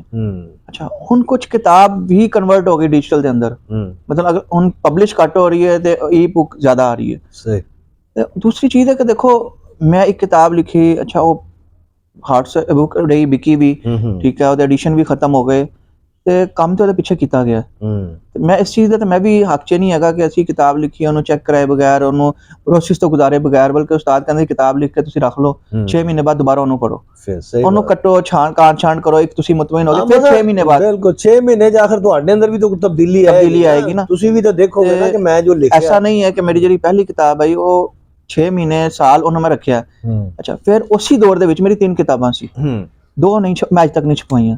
ਕਿਉਂਕਿ ਜਿਹੜਾ ਤੁਸੀਂ ਕਿਹਾ ਨਾ ਕਿ ਆਪਣੇ ਸਾਡੇ ਅੰਦਰ ਇੱਕ ਪ੍ਰੋਸੈਸ ਤਬਦੀਲੀ ਆਂਦੀ ਹੈ, ਤੇ ਮੈਨੂੰ ਪਹਿਲੇ ਦੋ ਕਿਤਾਬਾਂ ਲੱਗੀਆਂ ਕਿ ਨਹੀਂ ਇਹ ਹਲੇ ਨਹੀਂ ਇਸ ਕਾਬਿਲ ਕਿ ਮੈਂ ਇਹਨੂੰ ਪੇਸ਼ ਕਰ ਸਕਾਂ, ਤੇ ਇਹ ਕਿਤਾਬ ਛਪ ਸਕਦੀ ਹੈ। ਮੇਰੀ ਜਦੋਂ ਦੂਸਰੀ ਕਿਤਾਬ ਆਈ ਤੇ ਸਹਾਫਤ ਕੀ ਮੁਖਤਸਰ ਤਾਰੀਖ ਕਵਾਨੀਨ ज़ाब्ता अखलाक, ਤੇ ਉਸ ਟਾਈਮ ਵੀ ਮੇਰੇ ਕੋਲ 3 ਕਿਤਾਬਾਂ ਦੇ ਮਟੀਰੀਅਲ ਮੌਜੂਦ ਸੀ। ਮੈਂ 3 ਕਿਤਾਬਾਂ ਸਿਲੈਕਟ ਕੀਤੀਆਂ ਤੇ 2 ਕਿਤਾਬਾਂ ਮੈਂ ਉਹਦੇ ਵਿੱਚੋਂ ਵੀ ਨਹੀਂ ਛਪਾਈਆਂ, ਅੱਜ ਤੱਕ ਨਹੀਂ ਪੇਸ਼ ਕੀਤੀਆਂ ਕਿਤੇ। ਠੀਕ ਹੈ, ਹਾਲਾਂਕਿ ਇੱਕ ਕਿਤਾਬ ਮੈਨੂੰ ਲੱਗਦਾ ਹੈ ਕਿ ਬੜੀ ਬਿਹਤਰੀਨ ਕਿਤਾਬ ਸੀ ਇਨਾਇਤੁੱਲਾ ਦੇ ਹਵਾਲੇ ਨਾਲ, ਉਹਦੇ ਵਿੱਚ ਬੜੇ ਅਦਬੀ ਇੰਕਸ਼ਾਫਾਤ ਵੀ ਸੀ, ਰਿਸਰਚ ਵੀ ਸੀ, ਲੇਕਿਨ ਹਾਲੇ ਤੱਕ ਮੈਂ ਨਹੀਂ ਉਹਨੂੰ ਮਜ਼ੀਦ ਬਿਹਤਰ ਕਰਨ ਦੇ ਚੱਕਰ 'ਚ ਮੈਂ ਉਹਨੂੰ ਨਹੀਂ ਛਪਾ ਸਕਿਆ ਹਾਲੇ ਤੱਕ। ਅੱਛਾ, ਫਿਰ ਮੇਰੀ ਆਈ ਜਦੋਂ ਆਖਰੀ ਕਿਤਾਬ ਹੁਣ ਤੱਕ ਜਿਹੜੀ ਛਪੀਆਂ ਨੇ ਉਹਦੇ ਵਿੱਚ ਜੁਰਾਇਮ ਕੀ ਦੁਨੀਆ, ਤੇ ਉਸ ਟਾਈਮ ਵੀ ਮੇਰੇ ਕੋਲ 2 ਨਵੀਂ ਕਿਤਾਬਾਂ ਦਾ ਮਟੀਰੀਅਲ ਮੌਜੂਦ ਸੀ। ਮੈਂ ਸਿਲੈਕਟ ਕੀਤਾ ਮੈਨੂੰ ਕਿਹੜੀ ਕਿਤਾਬ ਲਿਆਣੀ ਚਾਹੀਦੀ। ਹੁਣ ਮੇਰੀ ਇੱਕ ਹੋਰ ਕਿਤਾਬ ਕੋਈ ਪਿਛਲੇ 3 ਸਾਲ ਤੋਂ ਇਸੇ ਪ੍ਰੋਸੈਸ ਦੇ ਅੰਦਰ ਹੈ ਕਿ ਮੈਂ ਉਹਨੂੰ ਛਪਾਣੀ ਹੈ। 3 ਸਾਲ ਤੋਂ ਉਹਦੇ ਜਿਹੜਾ ਮਸਵਦਾ ਉਹ ਤਿਆਰ ਹੈ, ਉਹ ਕਾਟ ਛਾਂਟ ਉਹਨੂੰ ਦੇਖਣਾ ਕਰਨਾ, ਬਾਰ-ਬਾਰ ਦੇਖਣਾ, ਉਹ ਪ੍ਰੋਸੈਸ ਚੱਲ ਰਿਹਾ। ਤੇ ਉਹ ਤੇ ਹਰ ਲਿਖਾਰੀ ਨੂੰ ਜੋ ਕਿਤਾਬ, ਕਿਉਂਕਿ ਜਦੋਂ ਅਸੀਂ ਕਿਤਾਬ ਮਾਰਕੀਟ 'ਚ ਪੇਸ਼ ਕਰਤੀ ਤੇ ਸਾਡੇ ਹੱਥ ਖੜੇ ਹੋ ਗਏ, ਉਸ ਤੋਂ ਬਾਅਦ ਤੇ ਲੋਕਾਂ ਦੀ ਉਂਗਲੀਆਂ ਸ਼ੁਰੂ ਹੋ ਜਾਂਦੀਆਂ। ਸਾਡੇ ਹੱਥ ਖੜੇ ਹੋ ਗਏ ਨੇ, ਲੋਕਾਂ ਦੀ ਉਂਗਲੀਆਂ ਸਾਡੇ ਵਾਲਾ ਫਿਕਰਾ ਜੀ। ਸਹੀ ਬਾਤ, ਉਹ ਇੱਕ ਮੁਸ਼ਕਿਲ ਕੰਮ ਹੈ। ਲੇਕਿਨ ਜ਼ਾਹਿਰ ਗੱਲ ਹੈ ਰੁਕਣਾ ਵੀ ਨਹੀਂ ਚਾਹੀਦਾ। ਇਹ ਵੀ ਨਹੀਂ ਹੋ ਕਿ ਅਸੀਂ ਕਿਤਾਬ ਨਾ ਲਿਆਈਏ ਇਸ ਚੱਕਰ 'ਚ ਕਿ ਜੀ ਮੈਂ ਤੇ ਉਹ ਕਿਤਾਬ ਆਪਣੀ ਹਲੇ ਇਸ ਕਾਬਿਲ ਹੀ ਨਹੀਂ ਸਮਝਦਾ, ਤੇ ਉਹ ਪਤਾ ਲੱਗੇ ਜਨਾਬ ਮਰ ਖੱਪ ਗਏ ਆ ਤੇ ਜਨਾਬ ਬੱਚਿਆਂ ਨੇ ਰੱਦੀ 'ਚ ਵੇਚਤੀ। ਵੀਡੀਓ ਵਾਇਰਲ ਹੁੰਦੀ ਹੈ ਜੀ, ਇਹ ਕੋਈ ਤਕਨੀਕ ਹੈ ਜਾਂ ਬਸ? ਸਰ ਦੇਖੋ, SEO ਵੀ ਹੈ ਇੱਕ ਤਕਨੀਕ, ਲੇਕਿਨ ਦੇਖੋ SEO ਬੜੇ ਬੰਦਿਆਂ ਨੂੰ ਆਉਂਦੀ, ਸਭ ਦੀ ਵਾਇਰਲ ਕਿਉਂ ਨਹੀਂ ਹੁੰਦੀ। ਡਿਜੀਟਲ ਮੀਡੀਆ ਦੇ ਉੱਤੇ ਸਭ ਤੋਂ ਵੱਡੀ ਗੇਮ ਹੈ ਕੰਟੈਂਟ ਦੀ। ਤੁਸੀਂ ਸਾਈਕੀ ਕੰਟੈਂਟ, ਮਸਲਨ ਮੈਂ ਮਿਸਾਲ ਦਿੰਨਾ, ਮੈਂ ਇੱਕ ਇੰਟਰਵਿਊ ਕਰਨਾ ਆਪਣੇ YouTube ਜਾਂ Facebook ਵਾਸਤੇ ਜਾਂ ਕਿਸੇ ਡਿਜੀਟਲ ਮੀਡੀਆ ਪਲੇਟਫਾਰਮ ਵਾਸਤੇ, ਵਜ਼ੀਰ ਆਲਾ ਪੰਜਾਬ ਜਾਂ ਗਵਰਨਰ ਪੰਜਾਬ ਦਾ, ਪੰਜਾਬ ਦੇ ਅੰਦਰ ਇਹ ਤੋਂ ਵੱਡਾ ਉਹਦਾ ਕੋਈ ਨਹੀਂ, ਇਹੀ ਹੈ ਨਾ ਸੂਬੇ ਦਾ। ਇਹਦੇ ਉੱਤੇ ਡਿਜੀਟਲ ਮੀਡੀਆ ਦੀ ਸ਼ਾਇਦ ਉਸ ਤਰ੍ਹਾਂ ਰੇਟਿੰਗ ਨਾ ਆਏ। ਇਹਦੀ ਨਿਸਬਤ ਮੈਂ ਇੱਕ ਐਸੀ ਅੰਮਾ ਦਾ ਇੰਟਰਵਿਊ ਕਰ ਲੈਣਾ ਜਿਹੜੇ ਦਾਣੇ ਭੁੰਨ ਕੇ ਆਪਣਾ ਘਰ ਚਲਾ ਰਹੀ ਹੈ, ਆਪਣੇ ਬੱਚੇ ਪਾਲ ਰਹੀ ਹੈ, ਉਹਨੇ ਬੱਚਿਆਂ ਨੂੰ ਡਾਕਟਰ ਬਣਾਤਾ, ਤੇ ਇਹਦੇ ਉੱਤੇ ਰੇਟਿੰਗ ਜ਼ਿਆਦਾ ਆ ਜਾਏਗੀ। ਡਿਜੀਟਲ ਟੀਵੀ ਚੈਨਲ ਤੇ ਡਿਜੀਟਲ ਦੇ ਵਿੱਚ ਫਰਕ ਕੀ ਹੈ ਕਿ ਡਿਜੀਟਲ ਆਪਣੀ ਜ਼ਮੀਨ ਦੇ ਨਾਲ ਜੁੜਿਆ, ਗਰਾਊਂਡ ਰਿਐਲਿਟੀ ਦੇ ਇਸ਼ੂ, ਜਿਹੜਾ ਮੇਰਾ ਇਸ਼ੂ ਹੈ ਮੈਂ ਉਹ ਵੇਖਣਾ ਚਾਹ ਰਿਹਾ, ਜਾਂ ਕੋਈ ਅਨੋਖੀ ਚੀਜ਼, ਹੈਰਤ, ਤਜੱਸੁਸ, ਇਹ ਚੀਜ਼ਾਂ ਮੈਨੂੰ ਜਿੱਥੇ ਨਜ਼ਰ ਆਉਣਗੀਆਂ। ਅੱਛਾ, ਫਿਰ ਇਹ ਮਾਵਰਾਈ ਨਾ ਹੋਣ, ਇਹਨਾਂ ਦਾ ਕੋਈ ਨਾ ਕੋਈ ਗਰਾਊਂਡ ਰਿਐਲਿਟੀ ਹੋਏ, ਤੇ ਉਹ ਮੈਂ ਉਧਰ ਵੇਖਾਂਗਾ। ਉਹ ਮਾਈ ਕਿਉਂਕਿ ਮੈਨੂੰ ਨਜ਼ਰ ਆ ਰਿਹਾ ਹੈ ਕਿ ਜਨਾਬ ਉਹਨੇ ਬੜੀ ਸਟਰਗਲ ਕੀਤੀ ਹੈ, ਤੇ ਮੈਂ ਵੀ ਕਿਤੇ ਨਾ ਕਿਤੇ ਆਪਣੀ ਸਟਰਗਲ ਕੀਤੀ ਹੋਏਗੀ, ਤੁਸੀਂ ਵੀ ਕੀਤੀ ਹੋਏਗੀ, ਤੇ ਅਸੀਂ ਉਹਨੂੰ ਵੇਖਾਂਗੇ ਵੀ ਇਹ ਸਾਡੇ ਵਾਸਤੇ ਰੋਲ ਮਾਡਲ ਵੀ ਹੋਏਗੀ। ਤੇ ਹੁਣ ਸਾਨੂੰ ਡਿਜੀਟਲ ਜਿਹੜਾ ਨਾ ਉਹ ਸਾਨੂੰ ਰਿਐਲਿਟੀ ਆ ਰਹੀ ਹੈ। ਹਾਂ ਕੁਝ ਲੋਕ ਕਰਦੇ ਨੇ ਉਹ ਗੱਲਾਂ ਜਿਹੜੀਆਂ ਗੈਰ ਮਾਵਰਾਈ ਨੇ, ਠੀਕ ਹੈ, ਜਾਂ ਜਿਨ੍ਹਾਂ ਦੀ ਹਕੀਕਤ ਨਹੀਂ ਹੈ। 2-3 ਵੀਡੀਓਜ਼ ਤੋਂ ਬਾਅਦ ਉਹਨਾਂ ਦੇ ਫਾਲੋਅਰ ਖਤਮ ਹੋਣਾ ਸ਼ੁਰੂ ਹੋ ਜਾਂਦੇ, ਲੋਕੀ ਉਹਨਾਂ ਨੂੰ ਨਹੀਂ ਇਸ ਵੇਲੇ ਦੇਖੋ ਨਾ ਜਿਹੜੀਆਂ ਹੈ ਨੇ ਉਹ ਕੌਣ ਹੈ ਉਹ ਕਿਆ ਹੈ ਇਹ ਚੀਜ਼ਾਂ ਤੇ ਫਿਰ ਵੀ ਸਰ ਦੇਖੋ ਨਾ, ਇੱਕ ਟਾਈਮ ਸੀ ਨਾ ਮਸਲਨ ਇਨਸਾਨ ਦੇ ਉਹਦੇ ਚ ਰਿਐਲਿਟੀ ਹੈ ਤੇ ਹੈ ਨਾ ਕਿ ਉਹ ਇਹ ਚੀਜ਼ਾਂ ਦੇਖਣਾ ਚਾਹੁੰਦਾ। ਸਰ ਤਜੱਸੁਸ, ਹੈਰਤ, ਇਹ ਡਿਜੀਟਲ ਦਾ ਸਭ ਤੋਂ ਮੇਨ ਕੀ ਹੈ। ਤੁਹਾਡੇ ਕੰਟੈਂਟ ਦੇ ਅੰਦਰ ਤਜੱਸੁਸ ਤੇ ਹੈਰਤ ਮੌਜੂਦ ਹੈ, ਇੱਕ ਐਸੀ ਚੀਜ਼ ਜਿਹੜੀ ਅਨੋਖਾਪਨ ਨਹੀਂ। ਮਸਲਨ ਉਹ ਦੁਨੀਆ ਦੇ ਵਿੱਚੋਂ ਲੈ ਲਓ ਤੁਸੀਂ, ਇਸ ਦੁਨੀਆ ਦੇ ਵਿੱਚੋਂ ਕਿਤੋਂ ਲੈ ਲਓ। ਅੱਛਾ ਰਿਐਲਿਟੀ ਦੇਖੋ, ਇੱਕ ਦੌਰ ਤੁਸੀਂ ਉਹ ਫੇਸ ਦੇਖਿਆ ਜਦੋਂ ਟਾਈਟਲ ਕੀ ਲੱਗਦਾ ਸੀ, ਸ਼ਾਹਰੁਖ ਖਾਨ ਰੋਡ ਐਕਸੀਡੈਂਟ में ਹਲਾਕ। ਤੁਸੀਂ ਕਲਿੱਕ ਕਰਦੇ ਸੀ, ਅੰਦਰ ਪਤਾ ਲੱਗਦਾ ਸੀ ਜੀ ਨਾਬ ਚੀਚਾ ਵਤਨੀ ਦੇ ਵਿੱਚ ਇੱਕ ਮੁੰਡਾ ਸ਼ਾਹਰੁਖ ਖਾਨ ਹੈ, ਉਹਦਾ ਐਕਸੀਡੈਂਟ ਹੋ ਗਿਆ ਤੇ ਹੋ ਗਿਆ। ਬਿਲਕੁਲ। ਅੱਛਾ ਕੁਝ ਅਰਸਾ ਇਸ ਕੰਟੈਂਟ ਵਿਕਿਆ, ਉਸ ਤੋਂ ਬਾਅਦ ਲੋਕਾਂ ਨੇ ਉਹਨਾਂ ਨੂੰ ਅਨਫੋਲੋ ਕਰਨਾ ਸ਼ੁਰੂ ਕਰਤਾ ਕਿ ਨਹੀਂ ਇਹਦੀ ਵੀਡੀਓ ਵੇਖਣੀ ਨਹੀਂ। ਠੀਕ ਹੈ, ਮਜਬੂਰਨ ਇੱਕ ਟਾਈਮ ਤੋਂ ਬਾਅਦ ਫਿਲਟਰ ਹੋ ਗਿਆ, ਹੁਣ ਕੋਈ ਨਹੀਂ ਇਹ ਕੰਮ ਕਰ ਰਿਹਾ, ਜਾਂ ਜਿਹੜੇ ਕਰ ਰਹੇ ਨੇ ਤੇ ਉਹ ਵੀ ਆਹਿਸਤਾ ਆਹਿਸਤਾ ਫਿਲਟਰ ਹੋ ਰਹੇ ਨੇ। ਸਹੀ ਸਹੀ। ਤੇ ਅਸੀਂ ਫਰਾਡ ਨਹੀਂ ਕਰ ਸਕਦੇ ਡਿਜੀਟਲ ਦੇ ਵਿੱਚ। ਸਾਨੂੰ ਰਿਐਲਿਟੀ ਦੇ ਉੱਤੇ ਜਾਣਾ ਹੈ, ਅੱਛੇ ਕੰਟੈਂਟ ਦੇ ਉੱਤੇ ਜਾਣਾ ਹੈ। ਵਾਇਰਲ ਅੱਛਾ ਕੰਟੈਂਟ ਹੁੰਦਾ ਹੈ, ਉਹ ਸਵਾਲ ਜਿਹੜਾ ਮੇਰੇ ਤੁਹਾਡੇ ਜ਼ਿਹਨ 'ਚ ਆ ਸਕਦਾ ਹੈ, ਸਾਨੂੰ ਉਹਦਾ ਜਵਾਬ ਨਹੀਂ ਕਿਤੇ ਮਿਲ ਰਿਹਾ, ਸਾਨੂੰ ਉਹ ਜਵਾਬ ਮਿਲ ਜਾਂਦਾ ਤੇ ਅਸੀਂ ਉਹਨੂੰ ਵੇਖਾਂਗੇ।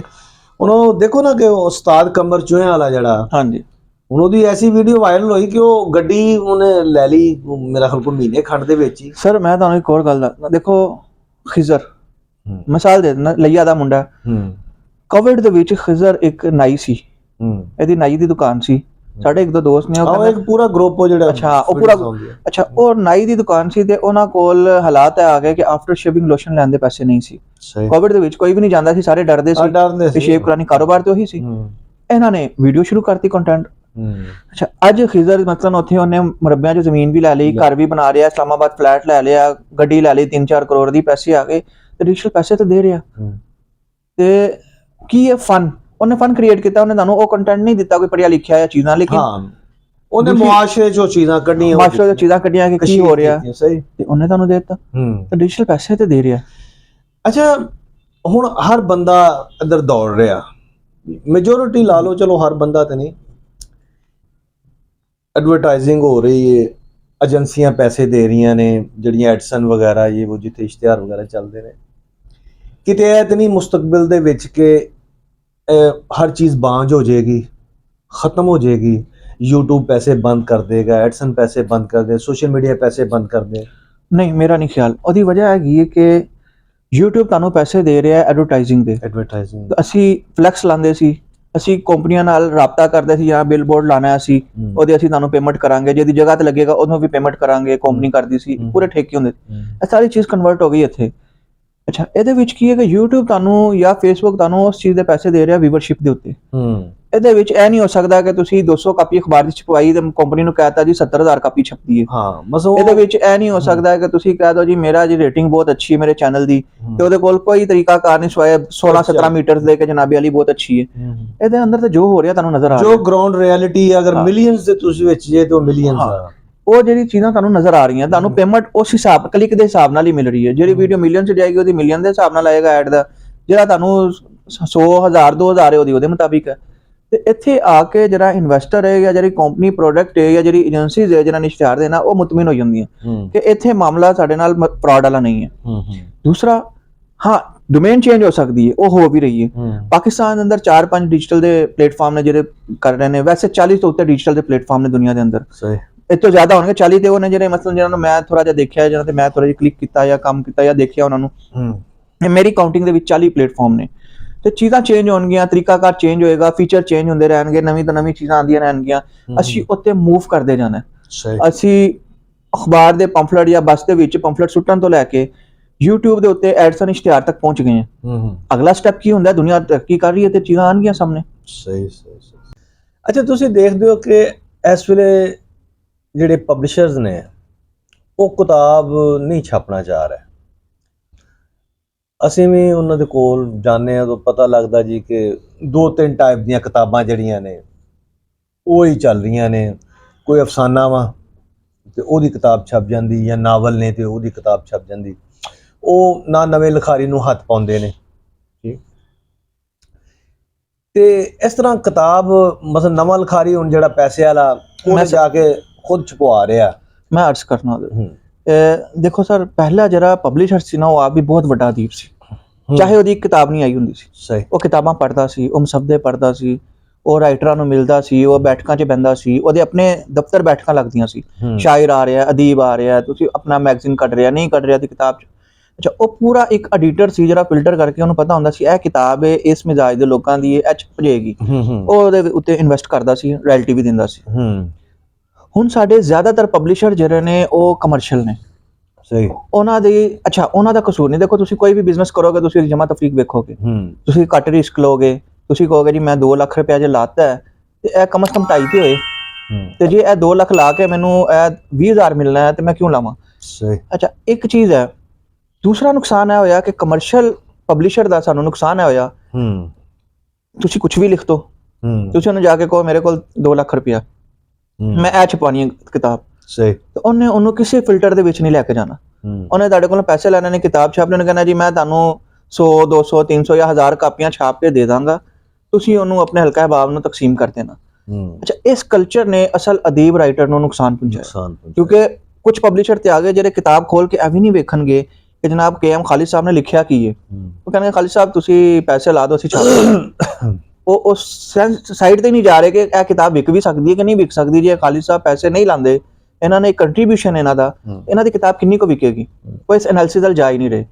ਉਹ ਅੱਛਾ, ਦੂਸਰੀ ਗੱਲ, ਕਿਤਾਬ ਪੜ੍ਹੀ ਜਾ ਰਹੀ, ਅੱਛਾ ਲਿਖਾਰੀ ਜਾਂ ਅੱਛੀ ਕਿਤਾਬ ਜਿਹੜੀ ਹੈ ਉਹ ਪਬਲਿਸ਼ਰ ਜਾ ਕੇ ਚੁੱਕਦੇ ਵੀ ਨੇ, ਰਾਇਲਟੀ ਵੀ ਦਿੰਦੇ ਨੇ। ਕਾਟੇ ਸਸਤੇ ਹੋ ਗਿਆ ਕਿ ਜਿਹੜਾ ਇੱਕ ਵਾਰੀ ਨਿਕਲ ਗਿਆ, ਤੁਸੀਂ ਆਪਣੀ ਪਹਿਲੀ ਕਿਤਾਬ ਛਪਵਾ ਲਈ, ਉਹ ਬੜੀ ਬਲੌਕਬਸਟਰ ਹੋਈ, ਤੇ ਪਬਲਿਸ਼ਰ ਤੁਹਾਡੇ ਕੋਲ ਆ ਜਾਏਗਾ ਜਨਾਬ ਮੈਨੂੰ ਮਸਵਦਾ ਦਿਓ। ਅੱਛਾ, ਤੁਸੀਂ ਵੀ ਇਸ ਚੀਜ਼ ਨੂੰ ਜਾਣਦੇ ਹੋ, ਬਲਕਿ 1-2 ਦਫਾ ਤੁਹਾਡੇ ਨਾਲ ਇਹ ਚੀਜ਼ਾਂ ਸ਼ੇਅਰ ਵੀ ਹੋਈਆਂ ਸਾਨੂੰ, ਅਸੀਂ ਇਸ 'ਤੇ ਡਿਸਕਸ਼ਨ ਵੀ ਕੀਤੀ ਸੀ। ਜੋ ਚੌਧਰੀ ਸਾਹਿਬ ਨੇ ਵੀ ਇੱਕ ਕਾਲਮ 'ਚ ਇਸ ਚੀਜ਼ ਨੂੰ ਹਵਾਲਾ ਬਣਾਇਆ ਕਿ ਇੱਕ ਰਾਈਟਰ ਕੋਈ ਬਾਹਰ ਦਾ, ਉਹ ਮਤਲਬ 35-40 ਜਗ੍ਹਾ 'ਤੇ ਇੱਕ ਕਾਲਮ ਉਹਦਾ ਮੁਖਤਲਿਫ ਸਾਈਟਸ ਦੇ ਉੱਤੇ, ਨਿਊਜ਼ਪੇਪਰ ਦੇ ਉੱਤੇ, ਮੁਖਤਲਿਫ ਰਸਾਲਿਆਂ 'ਚ ਛਪਦਾ, ਲੇਕਿਨ ਉਹ ਕਹਿੰਦੇ ਕਿ ਉਸ ਕਾਲਮ ਨੂੰ ਪਹਿਲੋਂ 3-4 ਜਾਂ ਜ਼ਿਆਦਾ ਜਗ੍ਹਾ 'ਤੇ ਚੈੱਕ ਹੁੰਦਾ।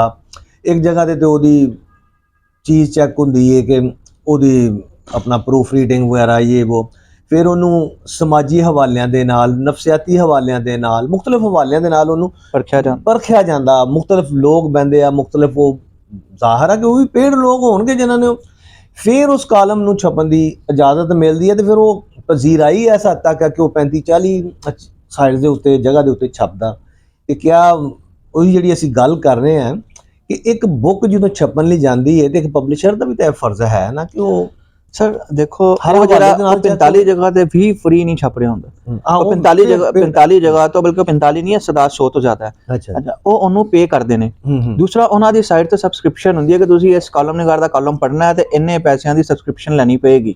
ਅੱਛਾ, ਉਹ ਸਾਰੀ ਜਗ੍ਹਾ ਉਹਦੇ, ਕਿਉਂਕਿ ਕਮਾਉਂਦੇ ਨੇ ਤੇ ਦਿੰਦੇ ਨੇ। ਸਹੀ ਬਾਤ। ਅੱਛਾ, ਹੁਣ ਚੀਜ਼ ਕੀ ਆ ਗਈ, ਦੇਖੋ, ਉਹਨੇ ਸਾਰੇ ਇਹ ਵੀ, ਅਸੀਂ ਗੈਰ ਮੁਲਕੀ ਰਾਈਟਰ ਦੀ ਗੱਲ ਕਰ ਰਹੇ ਹਾਂ, ਕਾਲਮ ਨਿਗਾਰ ਦੀ, ਸਭ ਰੰਗ ਨਹੀਂ ਆ ਕਰਦਾ ਸੀ ਕਿ ਪਾਕਿਸਤਾਨ ਦੇ ਡਾਈਜੈਸਟ ਨਹੀਂ ਕਰਦੇ ਸੀ। ਇਹਨਾਂ ਨੇ ਪੇਡ ਬੰਦੇ ਰੱਖੇ ਹੋਏ ਸੀ ਕਿ ਜੀ ਇਹ ਰੇਹੜੀ ਵਾਲਾ, ਇਹ ਪੜ੍ਹਿਆ ਲਿਖਿਆ ਯੂਨੀਵਰਸਿਟੀ ਦਾ, ਇਹ ਬਿਜ਼ਨਸਮੈਨ, ਇਹ ਖਾਤੂਨ, ਉਹ ਸਾਰਿਆਂ ਨੂੰ ਕਹਾਣੀ ਚੈੱਕ ਕਰਾਉਣ ਤੋਂ ਬਾਅਦ ਉਹਦੀ ਰਾਏ ਲੈਂਦੇ ਸੀ, ਤੇ ਜਿਹੜੀ ਕਹਾਣੀ ਸਾਰੀ ਜਗ੍ਹਾ ਤੋਂ ਓਕੇ ਹੁੰਦੀ ਸੀ ਉਹ ਛਾਪਦੇ ਸੀ। ਤੇ ਇਹ ਇੱਕ ਪੂਰਾ, ਮੈਂ ਤੁਹਾਨੂੰ ਦੱਸਿਆ ਕਿ ਪੂਰੀ ਇੱਕ ਦੁਨੀਆ ਸੀ ਜਿਹੜੀ ਖਤਮ ਹੋ ਗਈ। ਅੱਛਾ, ਹੁਣ ਪਬਲਿਸ਼ਰ ਹੁਣ ਵੀ ਜਿਹੜੀ ਜੇ ਕਰਨ ਤੇ ਚੀਜ਼, ਗੱਲ ਉਹੀ ਹੈ ਕਿ ਲੋਕੀ ਕਿਤਾਬ ਕਿਉਂ ਖਰੀਦਣ ਜਦੋਂ ਉਹਨਾਂ ਨੂੰ ਕਿਤਾਬ ਉਹ ਮਿਲ ਰਹੀ ਹੈ ਜਿਹੜੀ ਰਾਈਟਰ ਆਪ ਵੀ ਦੂਸਰੀ ਦਫਾ ਨਹੀਂ ਪੜ੍ਹ ਰਿਹਾ। ਸਹੀ ਬਾਤ। ਉਹਨੂੰ ਪਤਾ ਹੈ ਮੇਰੇ ਕੋਲ 2 ਲੱਖ ਨੇ, ਮੇਰਾ ਨਾਮ ਆ ਜਾਏਗਾ, ਮੈਂ PR ਬਣ ਜਾਏਗੀ, ਮੈਂ ਕਿਸੇ ਜਗ੍ਹਾ ਤੇ ਜਾ ਕੇ ਐਂਟਰੀ ਹੋ ਜਾਏਗੀ, ਸਰ ਮੈਂ ਕਿਤਾਬ ਲਿਖੀ ਹੈ, ਤੇ ਤਸਵੀਰ ਬਣ ਜਾਏਗੀ, ਤੇ ਉਹ ਕਿਤਾਬ ਖਰੀਦਣ ਵਾਲਾ, ਲੈਣ ਵਾਲਾ ਵੀ ਨਹੀਂ ਪੜ੍ਹ ਰਿਹਾ, ਤੇ ਰਾਈਟਰ ਨੇ ਵੀ ਦੂਸਰੀ ਵਾਰੀ ਉਹਨੂੰ ਖੋਲ ਕੇ ਨਹੀਂ ਵੇਖਿਆ ਕਿ ਮੈਂ ਇਹਦੇ ਅੰਦਰ ਕੀ ਲਿਖਿਆ, ਤੇ ਪਬਲਿਸ਼ਰ ਕਿਉਂ ਛਾਪੇਗਾ। ਬਸ ਐਸਾ ਤੱਕ ਆ ਗਿਆ ਕਿ ਉਹ ਅੱਗੇ ਮੈਂ ਸ਼ਾਇਦ ਜ਼ਿਕਰ ਕੀਤਾ ਦਾ, ਕੋਈ ਇੱਕ ਦੋਸਤ ਨੇ ਮੈਨੂੰ ਇੱਕ ਪੇਜ ਆਪਣੇ ਛਪੇ ਹੋਏ ਦਾ, ਪ੍ਰਿੰਟ ਹੋਏ ਦਾ ਭੇਜਿਆ, ਜ਼ਾਹਰ ਉਹਨਾਂ ਨੇ ਆਪਣੀ ਵਾਹ ਵਾਲੀ ਭੇਜਿਆ ਹੋਏਗਾ ਨਾ, ਕਿ ਲੇਕਿਨ ਉਹ 'ਚ ਇੰਨੀਆਂ ਗਲਤੀਆਂ ਸੀ ਕਿ ਮੈਂ ਉਹਨਾਂ ਨੂੰ ਗਲਤੀਆਂ ਲਾ ਕੇ ਭੇਜੀਆਂ ਕਿ ਇਹ ਤੁਹਾਡੇ ਮਸਲੇ ਮਸਾਇਲ ਨੇ, ਤੁਸੀਂ ਅਗਲਾ ਜਿਹੜਾ ਐਡੀਸ਼ਨ ਆਵੇ ਤੁਸੀਂ ਕਮ ਸੇ ਕਮ ਮੈਨੂੰ, ਉਹਨਾਂ ਨੇ ਅਗਲਾ ਐਡੀਸ਼ਨ ਦੀ ਤੁਹਾਨੂੰ ਭੇਜੀ ਨਹੀਂ ਹੋਏਗੀ ਕਾਪੀ, ਠੀਕ ਹੈ, ਉਹਦੀ ਵਜ੍ਹਾ ਹੈ ਕਿ ਉਹਨਾਂ ਨੇ ਤੁਹਾਨੂੰ ਗਲਤੀਆਂ ਵਾਸਤੇ ਭੇਜਿਆ ਹੀ ਨਹੀਂ ਸੀ। ਤੇ ਗੱਲ ਉਹੀ ਆ ਗਈ ਨਾ ਕਿ ਸਿਰਫ ਕਿਤਾਬ ਹੋਣੀ ਚਾਹੀਦੀ ਹੈ, ਸਾਹਿਬੇ ਕਿਤਾਬ ਹੋਣਾ ਇੱਕ ਬਹੁਤ ਵੱਡਾ ਇਜਾਜ਼ ਹੈ।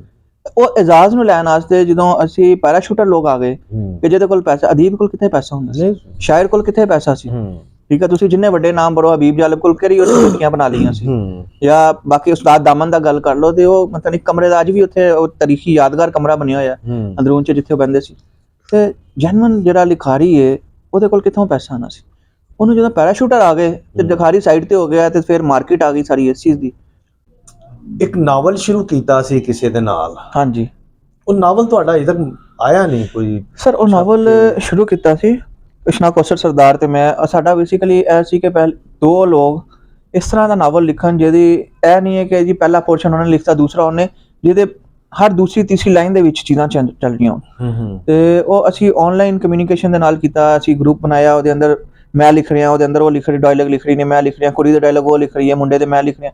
ਮਕਸਦ ਐ ਸੀ ਕਿ ਮੈਂ ਐਜ਼ ਏ ਮਰਦ ਜਦੋਂ ਲਿਖਦਾ ਵਾਂ ਨਾਵਲ ਤੇ ਮੈਂ ਕੁੜੀ ਦੇ ਜਜ਼ਬਾਤ ਉਸ ਤਰ੍ਹਾਂ ਨਹੀਂ ਲਿਖ ਪਾਉਂਦਾ, ਜਾਂ ਕੋਈ ਕੁੜੀ ਲਿਖਦੀ ਹੈ ਤੇ ਉਹ ਮੁੰਡੇ ਦੀ ਅਸਲ ਰਿਐਲਿਟੀ ਹਕੀਕਤ ਜਾਂ ਜਜ਼ਬਾਤ ਨਹੀਂ ਲਿਖ ਪਾਉਂਦੀ। ਤੇ ਅਸੀਂ ਉਹਦੇ ਵਿੱਚ ਕਿਰਦਾਰ ਤਕਸੀਮ ਕਰਤੇ ਕਿ ਜੀ ਇਹ ਕੁੜੀ ਦੇ ਕਿਰਦਾਰ ਦਾ ਡਾਇਲੌਗ ਉਹੀ ਲਿਖੇਗੀ, ਮੁੰਡੇ ਦੇ ਕਿਰਦਾਰ ਨੂੰ ਮੈਂ ਲਿਖਾਂਗਾ। ਤੇ ਅਸੀਂ ਇੱਕ ਉਹ ਨਾਵਲ, ਉਹ ਪ੍ਰੋਜੈਕਟ ਚੱਲ ਰਿਹਾ ਹਲੇ, ਕਿਉਂਕਿ ਜ਼ਾਹਰੀ ਗੱਲ ਹੈ ਡਿਜੀਟਲ ਦੇ ਵਿੱਚ ਮਸਰੂਫੀਅਤ ਦੇ ਵਿੱਚ ਉਹ ਸਾਡਾ ਇੱਕ ਐਸਾ ਪ੍ਰੋਜੈਕਟ ਹੈ ਜਿਹੜਾ ਉਹ ਕਹਿੰਦੇ ਨੇ ਲਾਡਲਾ ਬੱਚਾ ਹੈ ਤੇ ਉੱਤੇ ਬੜੀ ਤਵੱਜੋ ਵੀ ਹੁੰਦੀ ਹੈ, ਤੇ ਉਹਨੂੰ ਘਰੋਂ ਬਾਹਰ ਵੀ ਬੜਾ ਮੁਸ਼ਕਿਲ ਔਖਾ ਹੀ ਹੁੰਦਾ ਕੱਢਣਾ। ਕਿਦੋਂ ਤੱਕ ਸਾਡੇ ਘਰ ਹੀ ਉਹਨੂੰ ਪੜ ਸਕਦੇ? ਸਰ ਸਾਲ ਤੇ ਲੱਗ ਜਾਏਗਾ, ਕਾਫੀ ਹੱਦ ਤੱਕ ਕੰਪਲੀਟ ਹੋ ਗਿਆ, ਲੇਕਿਨ ਸਾਲ ਉਹਨੂੰ ਲੱਗ ਜਾਏਗਾ। ਤੁਸੀਂ ਸ਼ਾਇਰੀ ਵੀ ਕਰਦੇ ਹੋ, ਲੇਕਿਨ ਆਪਣੇ ਤੱਕ ਤੁਸੀਂ ਦੱਸਦੇ ਹੋ ਕਿ ਮੈਂ ਆਪਣੇ ਤੱਕ ਹੀ ਸ਼ਾਇਰੀ ਰੱਖਦਾ। ਕੋਈ ਆਪਣੇ ਤੱਕ ਸਰ ਇਸ ਵਾਸਤੇ ਕਹਿ ਲਓ ਕਿ ਮੈਨੂੰ ਨਾ ਬਸ ਤਾਬਿਸ਼ ਸਾਹਿਬ ਨਾਲ ਕਰੀ ਬੈਠੇ ਸੀ, ਉਹਨਾਂ ਨੇ ਕਿਹਾ ਕਿ ਕਿਸੇ ਇੱਕ ਚੀਜ਼ ਦੇ ਵਿੱਚ ਨਾਮ ਬਣ ਸਕਦਾ, ਜਿਹੜੀ ਤੁਹਾਡੀ ਮਜ਼ਬੂਤ ਚੀਜ਼ ਹੈ ਉਹਨੂੰ ਭਰ ਲਓ। ਜੇ ਥੋੜਾ ਇਹ ਥੋੜਾ ਉਹ, ਥੋੜਾ ਐਂਕਰ, ਥੋੜਾ ਰਾਈਟਰ, ਥੋੜਾ ਸ਼ਾਇਰ, ਤੇ ਉਹ ਬੰਦਾ ਥੋੜਾ ਥੋੜਾ ਹੀ ਰਹਿ ਜਾਂਦਾ। ਆਡੀਅנס ਨੂੰ ਇਹ ਕਨਫਰਮ ਨਹੀਂ ਹੁੰਦਾ ਕਿ ਬੰਦਾ ਹੈ ਕੀ। ਤੇ ਮੈਂ ਉਸ ਟਾਈਮ ਅੰਦਾਜ਼ਾ ਲਾਇਆ ਕਿ ਮੇਰੀ ਸ਼ਾਇਰੀ ਦੀ ਨਿਸਬਤ ਸ਼ਾਇਦ ਨਸਰ ਮਜ਼ਬੂਤ ਹੈ, ਜਾਂ ਇਹ ਕਹਿ ਲਓ ਕਿ ਰੋਜ਼ਗਾਰ ਦੇ ਮਸਾਇਲ ਜਿਹੜੇ ਨੇ ਉਹ ਸਾਨੂੰ ਸ਼ਾਇਰੀ ਦੇ ਵਿੱਚ ਨਹੀਂ ਮਿਲਦੇ, ਸਾਨੂੰ ਐਜ਼ ਏ ਨਸਰ ਨਿਗਾਰ ਹੀ ਜਾਣਾ ਪਏਗਾ। ਕੋਈ ਆਪਣਾ ਕੋਈ ਅੱਛਾ ਜਿਹਾ ਸ਼ੇਰ ਤੁਹਾਡਾ? ਮੇਰੀ ਇੱਕ ਨਜ਼ਮ ਹੈ ਸਰ, मैं वो तुसी को तो सुना। माशाल्लाह इंशाल्लाह। कभी रात के पिछले पहर में, कभी रात के पिछले पहर में, और कभी तो भरी दोपहर में, कभी ख्यालों में, कभी सपनों में, कभी गैरों में, कभी अपनों में, कोई गीत खुशी के गाती हो, मुझे याद बहुत तुम आती हो। जब काले बादल छाए हों, जब काले बादल छाए हों और फलक ने तीर चलाए हों, जब हर सू हरियाली फैली हो और किसी की नज़र न मैली हो, सदा जहाँ दूर तक जाती हो, मुझे याद बहुत तुम आती हो। कोई मस्जिद हो या मंदिर हो, कोई मस्जिद हो या मंदिर हो, कोई खुशी मन के अंदर हो, मुझसा कोई दीवाना हो, न जलता हो परवाना हो, फिर दासी फूल सजाती हो, मुझे याद बहुत तुम आती हो। चलो छोड़ो ये अफसाने मेरे, चलो छोड़ो ये अफसाने मेरे, हम भी नहीं दीवाने तेरे, मेरे आंगन को महकाती जाओ, बस इतनी बात बताती जाओ, क्यों सारी रात जगाती हो, क्यों याद बहुत तुम आती हो। ये थे हमारे साथ जी सैयद बदर सईद साहब। वो आपने इनकी बातें सुनी, बहुत मालूमाती बातें थी। इंशाल्लाह किसी दूसरे सेशन के साथ इनसे दोबारा मुलाकात होगी। सैयद साहब, बदर साहब, आपका बहुत बहुत शुक्रिया। Thank you sir, thank you sir.